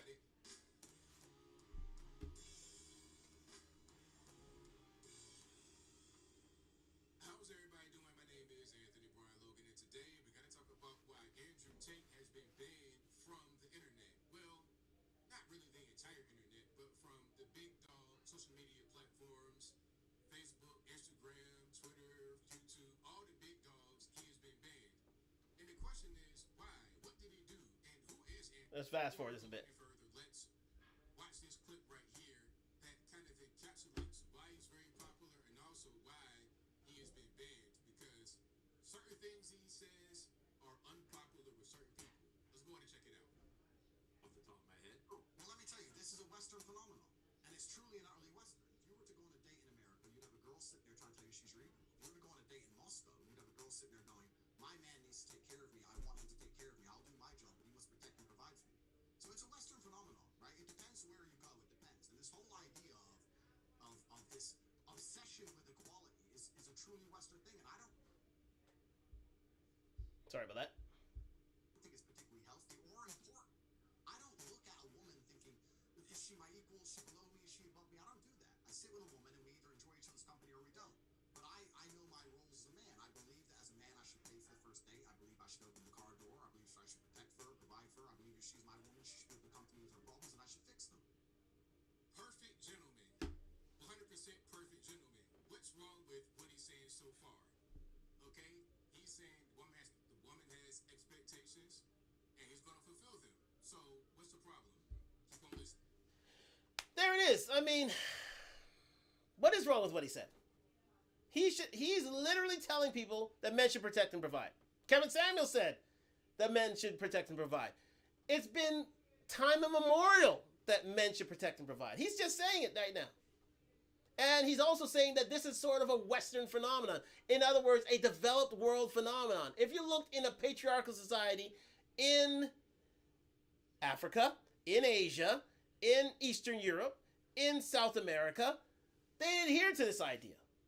They wouldn't have a problem with it. It's only in the developed world, in Canada, US, and Western Europe, that you have this idea that, no, I want to be equals with men. But men have always seen to it that because of their physical prowess, because they have been the ones who built the world and created and moved society forward, that they should be the ones who make certain decisions. Not to say that women can't make the decisions on their own, absolutely not. But there's certain things in terms of provision and protection that men should have last say on. And he's saying it. And if you have the money to do it, nothing wrong with that. Actually, that's being a gentleman. Looking out for your lady, looking out for your family. That is what a gentleman is all about. You consider it a gentleman, but certain people consider it toxic. Certain people consider it misogynistic. Really? It's only the last 50 years you consider it misogynistic. Previous to that, that was considered what was considered to be a man. Just saying. We'll continue. That makes me a sexist and a horrible person. Fine. It doesn't. I agree with everything you So just by said, but I also think extension, she can have a higher IQ than me. okay, so by extension, right? Because this is what happens. You agree with the baseline. Everyone agrees with the foundations of what I say, but when I build on top of it, they try and pretend it's sexist. By extension, if I have authority over her, if I have responsibility over her, I apologize. If I have responsibility, which I have, I'm paying for things, I'm making sure she's safe, I'm driving her, I'm taking her out the car, etc. If I have responsibility over her, then I must have a degree of authority. For the same reason, if I have responsibility over, and everyone's going to lose their mind, this is an example, it's only an analogy. If I have responsibility over a child, I have to have some authority. You cannot be responsible for something that doesn't listen to you. You can't be responsible for a dog if it doesn't obey you, or a child if it doesn't obey you, or a woman doesn't obey you. Is super sexist, Pat. It's not. What he's saying is correct. And people want to get offended. See that right there? See that exchange right there? But the reaction from Dave Portnoy, from Barstool, to what Andrew Tate is saying is a big part of the reason why he has been banned. Because certain people that have high positions of power, they don't really want to hear what he's saying. All they know is you compare a woman to a dog or to a child. It's not even about that. It's about, hey, if you want me to do certain things for you, like, I don't know, protect or provide, all kind of stuff like that, I'll do that. But there's got to be some exchange here. It can't just be one-sided. I got to have some authority. If you want me to protect you, you got to be able to listen to what I'm telling you, right? Because protection is not just when some guy comes out of the alley, I put my pistol and shoot him. Protection is always, hey, you shouldn't wear that. It's a little bit too revealing. You about to go to this place where it could be a little dangerous. I might not be there. That's also part of protection. see, if you don't want to hear what I'm saying, then you're not going to be protected. Protection is not just physical in the moment. It's a constant thing that happens when you're not even there. Same thing with your children.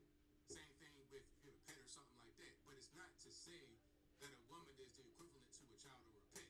It's just saying, if you want me to do certain things, there must be conditions met in order for me to make these things happen. It's very simple.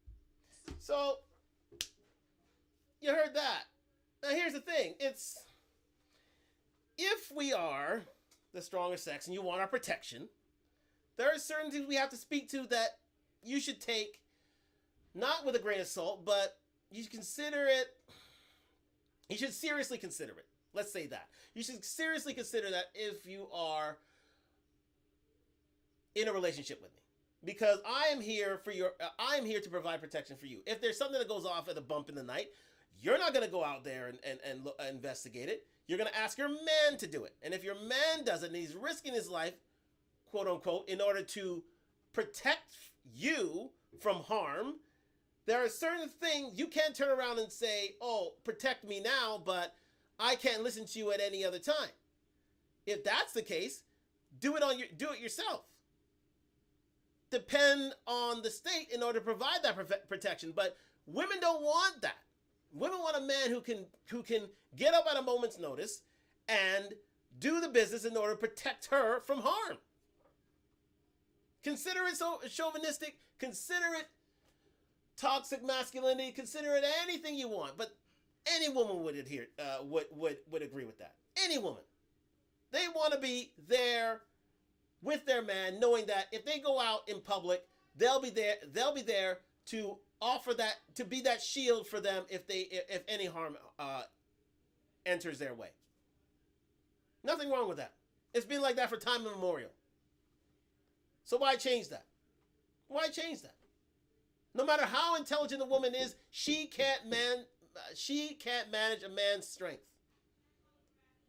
Even though there is no sort of gender gap in terms of pay, equal pay, the fact of the matter is you need his provision in order to better yourself in society. No women, again, these rules are changing by the minute, but most women do not want to would like to be in a relationship where they can be provided for, and makes it better for the next generation. Build generational wealth. What's wrong with what he's saying? What's wrong with what Andrew Tate has just said? If somebody can literally come on and tell me what's wrong with what Andrew Tate is saying, please do. Because I don't see a problem with it. I don't think most women would see a problem with it. But when you chop things up, and this is to his own detriment as well, but for the most part, if you chop things up to feed a narrative, you could consider him the bad guy. But what's wrong with what he had to say? Nothing's wrong with what he had to say. If you grew up with a man in the house, especially if you're Gen X, or a millennial, or anybody, you would adhere to these tenets. This would have been taught to you. This is something that speaks to you. So, let's move on with the conversation.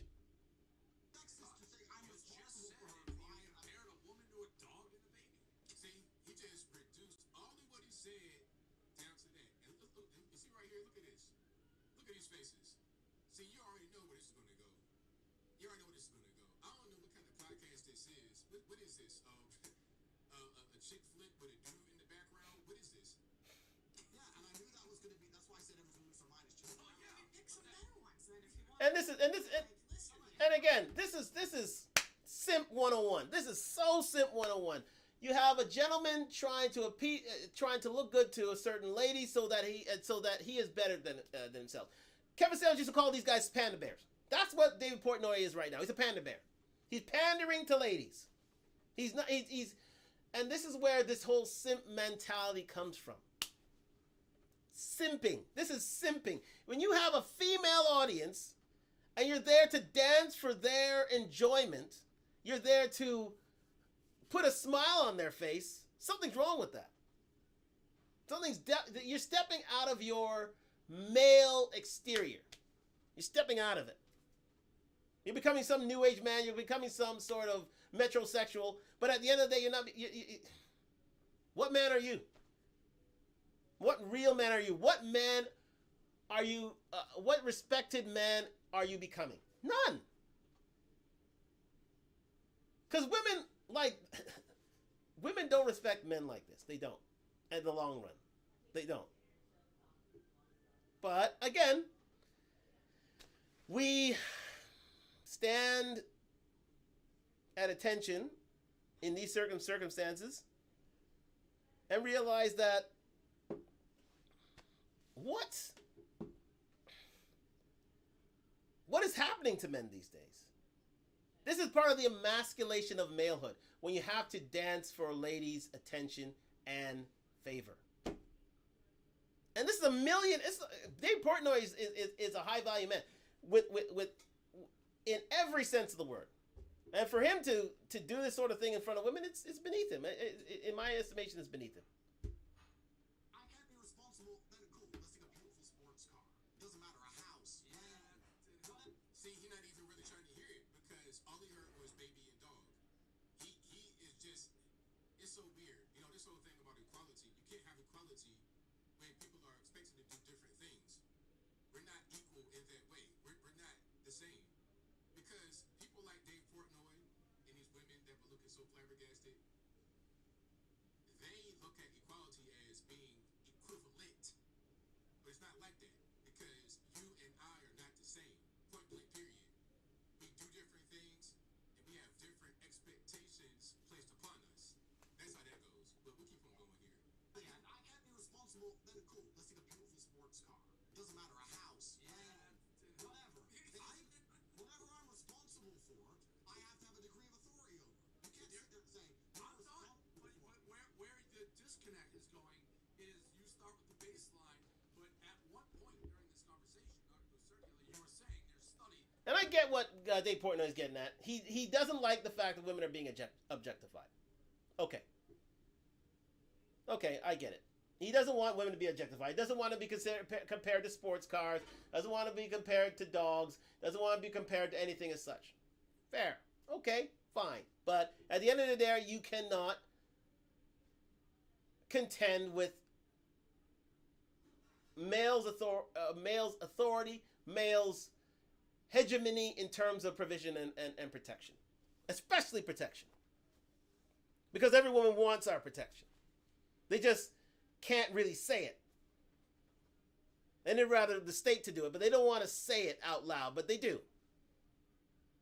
Men who are protectors and providers have always been the most watched, the most admired, the most wanted men out there. Those who can protect and provide for their family. Because we have to build our wealth. We have to build a sense of ability among us to protect. On our own. And so, I get the whole objectification idea. Okay, fine. You don't want to compare the women to dogs or cars or cats or moons or stars or blue clovers, bling diamonds. You don't want to do that. I get it. I totally get it. But at the end of the day, if women need men, there are certain things that women have to adhere to in order to get. And no modern female ethic code will erase that. No man wants to be considered a second-class citizen in his house. He doesn't want to be. Equals? I don't think so. Because we're not equals in terms of protection. We're not equals in terms of provision. We're not. Unfortunately, we're not. That's the way life goes. That's the way cookie crumbles. That's the double standard to which we must adhere. That's why we'll never, and it goes out saying we'll never be as beautiful as a beautiful woman. But that has to be respected. And a man has to be respected in a relationship. So, we move on. Is that women physically can't be as smart as men. I Google it, it's widely true. The number one Q was a woman. no, I said I don't believe women are as smart as men is what I said. Well, you threw some studies. And I told you Your why. title. See, that's the whole thing right there. That's the whole thing. That's one thing. But I have one more clip before we wrap it up here. One more clip. Y'all hang with me because that's hates women, which is not really what I see right here. Maybe there's other clips I've not seen, but from that right there, that's not a thing where I would think he hates women. I just think that some people are offended at how he was expressing himself, but what he was saying is correct. It's just correct. If I am expected to protect and provide and serve all this kind of stuff, then there has to be some kind of exchange. You can't expect me to do all these things while at the same time I have zero authority over you and the house and everything else. That's just not how that works. But here is one more for you guys. Now check this out and see if this may have had an impact on his banning or not. Something, man. When this corona thing was going on, I tried to fly. I flew here from Romania on Wizz Air. Because you can't get first class flights into Europe, so all these low cost carriers. I'm flying Wizz Air. I have a mask on. Excuse me, sir, put the mask over your nose. An air stewardess is moving weight. So I put my mask on my nose. Everyone was freaking out about masks. I had to fill out all these home office papers when I landed, all this crap. PCR test, blah, blah. I thought I'm not doing that again. So about 2 months later, I flew on a private plane. No mask, no PCR test, no home office paperwork. My pilots weren't wearing masks. When I landed at Biggin Hill Airport, the people who met me in BMW, no one was wearing a mask. Nobody had a mask on, you don't have to be from Asia. Do you know why? Because I was rich. Corona doesn't exist for the rich people. As soon as you pay 50 grand for a flight, now they'll trouble you then. They'll trouble the puncher on the Wizz Air flight. It's all a scam. All of it's a scam. And this is how the whole world has always worked and always will work. See, now stuff like Perfect. This is what took Andrew Tate over the edge. His talks about COVID and his reveal that there's a double standard between rich, middle class, and poor when it comes to COVID, especially when it comes to travel. Because if you can afford to travel coach or economy on any sort of flight, there's a mask mandate. There's a huge mask mandate in terms of those you are flying with, and you have to have a mask over your face. You have to take a PCR test. You have to make sure that you are clear in terms of COVID, in terms of when you fly out and when you come back. That's when in the height of things. But if you are rich enough, all those things fall to the wayside. You don't need a mask. You don't need a PCR test. You don't need anything. You can travel as freely as you want. So COVID only existed to the rank and file and the masses, and not the top 5 to 10%, because they can afford to travel on their own and not need a mask in order to do it, as he explained right here. And that was seen as dangerous. It was seen as dangerous. Now again, I'm not here to advocate any sort of COVID scheme, because I don't want to get copyright stricken. I don't want to get any sort of ban of any site. I don't want to cite anything. You adhere to whatever COVID testing you want to adhere to. But at the end of the day, here's the difference. Those who are rich don't need to adhere to any sort of COVID ideal. They don't have to have any sort of mask mandate in order to adhere to. They can literally go and come as they please because they paid the right to do so. And if you and I haven't paid the right to do so, then we're under a mandate. That's what he's saying. Take it or leave it, like it or lump it. Which is true. And what would you rather? Would you rather have a choice as to how to regulate yourself in the midst of COVID? Or would you rather have somebody tell you, keep a mask on, make sure you take this test, make sure you write this thing down, make sure we have contact tracing, all these different things in order to get ahead? He knows what his choice is. I would know what my choice is as well. But again, to each his own.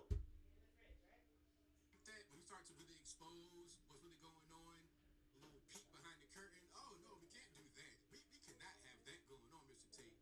You're getting too popular. And maybe I didn't mention it, but here's another reason, aside from what you just saw about the women, and right there about some truth bombs about the bug and how if you go on a private jet, private plane, ain't no mask, ain't no test. You can do whatever you want. If you fly private, you can do whatever you desire. If you're a politician, you got money, do whatever you want. You're a regular normie, just trying to make ends meet, then you're the one that gets basically put into the category of a slave, no matter what color you are. And just a side note, Tate, I think, is biracial. His father is black from Chicago, but that's a much different story. And not that If you're watching on Talk Live, I was wanting to see this, if you're watching on Talk Talk Live right now, you can actually see Andrew Tate's dad.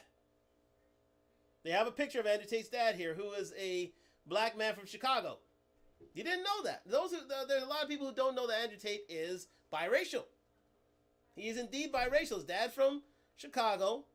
His mother is from the United Kingdom, and she is white. So they just have a picture for him on Talk Talk Live right here. If you want to check it out, you can check it out right there. I've even paused it for you live on IG and YouTube. Sponsored by Duntalk, DUNTALK.com. Like, subscribe, comment. We are on the road to 1,000 subscribers. So yes, that is Andrew Tate's dad. Now, a lot of people haven't seen him before, but thank you, Mr. Andrew Brian Logan, for that little picture of who Andrew Tate is. And guess where he got his love of chess from? His dad. There you go. Done. Look up Emery Tate, chess champion, CIA as well. Deep, but I'll move on. The other reason why Andrew Tate has been banned from the internet is because he's become way too popular. See, there are a lot of guys that say things like that on YouTube and Facebook and whatnot who are not banned. But I think what happened was some of the content about women attracted a certain crowd that may have been filling the void when my friend Kevin Samuels passed away. Now, I'm not trying to say Kevin Samuels was a misogynist or nothing like that. He would just tell the truth to women and about women, which is why women that I know personally, great friends of mine, they love Kevin, loved him, because he would tell the truth. Now, certain other women wouldn't like him too much because they didn't want to hear the truth, but that's a different story again, so I digress. When Kevin passed away in May, I think Andrew Tate had like 1 million subscribers on Instagram, Facebook, or whatever. In June, he had like 4.7 million. So he was reaching a really big audience and little kids watching him. He became too big. So now you have these big organizations complaining about him, and they're writing hit pieces, think pieces, all kind of stuff about Andrew Tate, releasing statements and giving press conferences.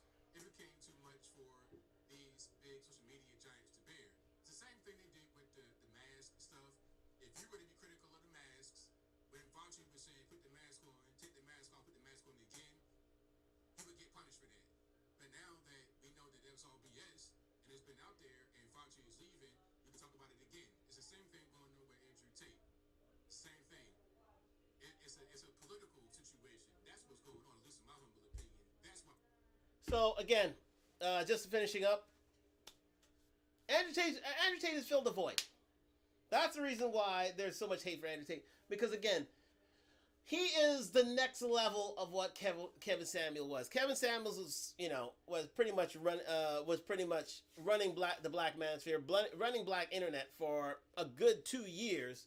When he died, Andrew Tate, I think, he was running neck and neck in terms of Kevin Samuels and himself, but he took that message and moved it forward, and then he became this. As he said, he had 4 million subscribers on YouTube. Like, he had million subscribers on Instagram and all of his platforms, and he had a message that sunk in not only in the black manosphere, in the black diaspora, but all over. Because he catered to every market, because he was biracial. So, they saw him as being too big. So they wanted to limit that message, so they decided to shut him down. As it says right here. Because again, a lot of people took his misogynistic, well, his quote-unquote misogynistic, but his masculine message, his old school masculine message, as being too toxic, too misogynistic, too influential to young men everywhere. Not only from 16, but to 60. And so they decided to take him off. They decided to take him out. They didn't want that message to spread. They didn't want, and I have it on another video here, but I won't go into it tonight. But what he brought forward was the fact that he didn't want a mobilized, masculine sort of environment in the developed world. That's one thing. They did not want a developed world where men are hyper masculine, because you can see it in the media already. You can see it in movies. I mean, you have The Woman King, you see Black Panther 2, where the emasculation of men is going on in force. It is proliferating throughout society. If you look at any sort of music award show, what male, outside of white male, what sort of male role model do you see? You see more of a, a timid or emasculated or, LGBTQ 2S sort of model, which is a shade down from a strong, I can use myself as a strong black male. You don't see a lot of strong black males in the media these days. You don't. And that is an issue to which Kevin Samuels wanted to straighten out, and you want to bring people together. But not only that, that's what Andrew Tate really brought out. That's what Andrew Tate really put out in the atmosphere. And not a lot of people want to see a driven, masculine environment in the developed world. No, because it shuts down femininity. I would say increases femininity, but it shuts down the feminist movement. It slows it down. Because you get these sort of red pill, MGTOW, manosphere, black manosphere sort of environments, and that is creating a more old school sort of male who would not take any guff and who would see their woman in a different light. Let's say that. You can fill in the blanks on that, but they see women in a different light. Not necessarily, they would see women equals in some ways and non-equals in others. And they didn't want to bring that to the fore. They want a docile male who will bend to the women, bend to the will of not only women, but also to, name your authority figure. They don't want to see a mobilized, hyper masculine society. They don't want to see it, especially in the developed world. Because if you're looking again in Asia and Africa and Eastern Europe and in South America, where there are patriarchal societies, you see thousands of these men. And so this hits different. Andrew Tate's message hits different there. But this is part one. We're gonna end it here for now. I don't think there's anything that we can go on with this thing. And here we go. I'm just gonna read this quick article. Oh, okay. Oh, great. It's one of those things now. Okay, fine. We don't need you because... So that's the message that we are adhering to right now. So what we're going to do tomorrow is we're going to go further.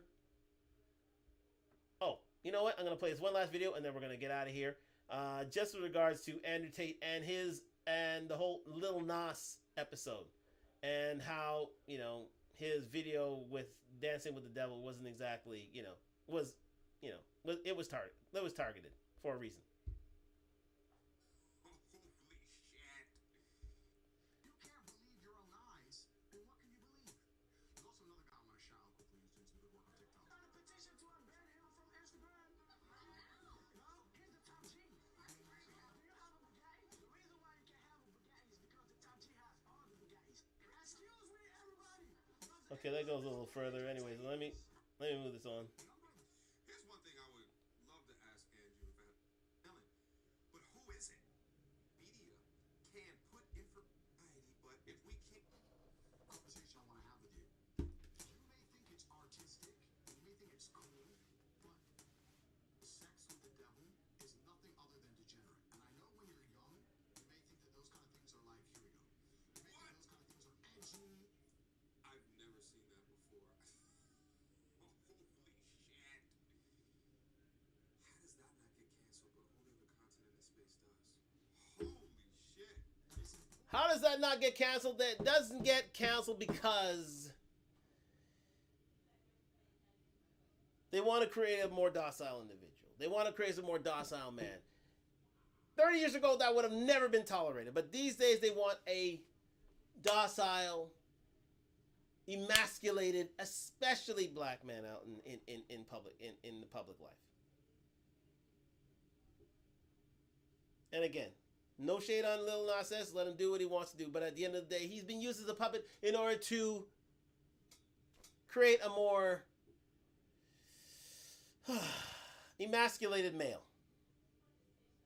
Not only homosexually, but heterosexually.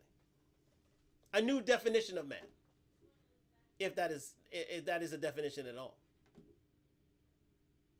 No shade on the LSS. He can do what he wants to do. This is a free and just society. I adhere to the LGBTQ community to do as they please. But at the end of the day, there's a reason why they're pushing it, because they don't want men to be men anymore. They don't. They rather push a narrative of men being sort of, especially black men, who are hyper masculine in most cases. They want to push it where you can afford to be emasculated to a certain extent, be redefined to a certain extent, and viewed in a different light. A light in which you're not seen as the ultimate in cool. You're seen as the ultimate in, well, choose your adjective. Great social stereotypes. It's actually disgusting, and there's no need to insult Christianity like that, and there's also no need to worship the devil like that. Nothing good can come from being an absolute degenerate and thinking that having sex style with the devil is somehow good for the world. It's not about gay. It's not about straight. I wouldn't have sex with a female devil. I wouldn't have sex with a female. He's young. That's why. I wouldn't have sex with a female devil. I have massive influence. I would never promote Satanism. I would never promote anything to do with the devil. I think that doing that is largely and absolutely irresponsible. And let me tell you what's actually cool. Nas-X, or little Nas-X. What's cool is promoting people to be good to each other and to be nice to each other. And you can sit here and say, well, I'm intolerant because I'm not tolerant of you having sex with the devil. The devil in and of himself is an intolerant being. Right. If you believe in tolerance, you must believe in God.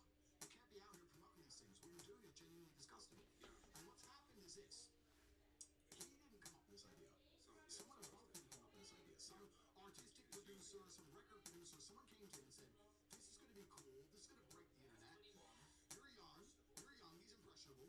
You're going to have the devil that's going to break the internet, and he's too young to know any better.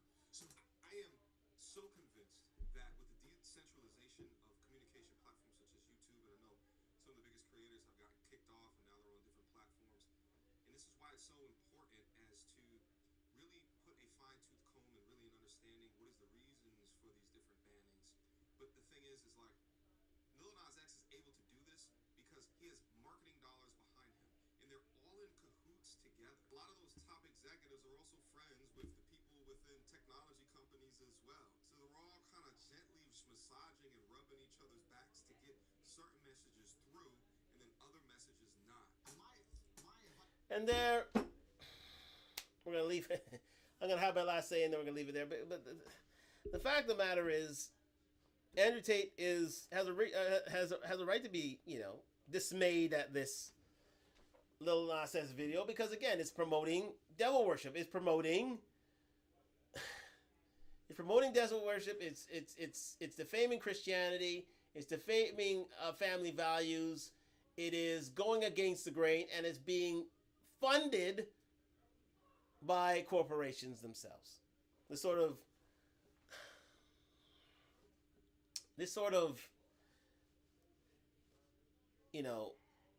stripping down of religious and moral ideals is being funded now. And not only that, it also fosters a new look at men in and of itself. Men aren't men anymore. They're dancing with devils, which is sad, because people are going to take this to heart, and it leads to the further emasculation of men, and it allows for it through corporate dollars, and it's a sad thing to see. But again, we're going to leave it there. But tomorrow, and this show ran long, even because of it. This is more of a 2-hour show, isn't it? I'm just looking to see if there's any comments. Yes, this is about a 2-hour show again. So this is part 1 of the Andrew Tate, why the hate for Tate, and the reason why he's being demonetized on every platform is simple fact because he has misogynistic views. He spoke out against COVID, and the fact that he doesn't he believes that there's a secret society amongst us that hello. There's a secret society amongst us that are not allowing for the masses to. Oh, okay. We're reconnecting now. Okay, I just lost you for a moment there. So again, we're gonna leave it there. But tomorrow night we're gonna continue the conversation. But this time we're gonna totally get into and dig deeper into Andrew Tate's views on relationships, on gender dynamics, on gender roles, and this sort of thing, because that is what really brought him to, and what people see as his misogynistic views, because that's what brought a lot of people to the fore in terms of his viewpoint. So we're going to leave it there. So thank you for joining me on Talk Talk Live. I know you can't see me on YouTube. I don't know what, it seemed to have faded out there for a moment. But again, come on back tomorrow, and we're going to go on to discuss Andrew Tate, Part 2, Why the Hate for Tate, Part 2 tomorrow night, 8 p.m. I swear, 8 p.m., but there's a reason why I couldn't be here earlier. It's because of my grandmother. So I had to help her out in her time of need, and if she comes calling, her grandson comes running. So again, I do apologize for that. But tomorrow night, stick around, stay here. We will be back on IG and YouTube, and we'll be discussing Why the Hate for Hate Part 2, Why the Hate for Tate Part 2, and his ideas on relationships and gender roles. So look out for that, and look forward to speaking to you again. All right. And if you talk, walk the walk. And I'm going to shut you down on IG right now. Thank you for joining me. I hope to see you tomorrow, 8 p.m. IG, YouTube. We're going to try and get on TikTok. So look forward to that, and I'll speak to you soon. Peace.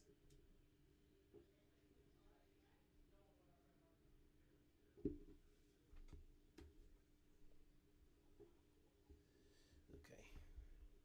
And on YouTube, thank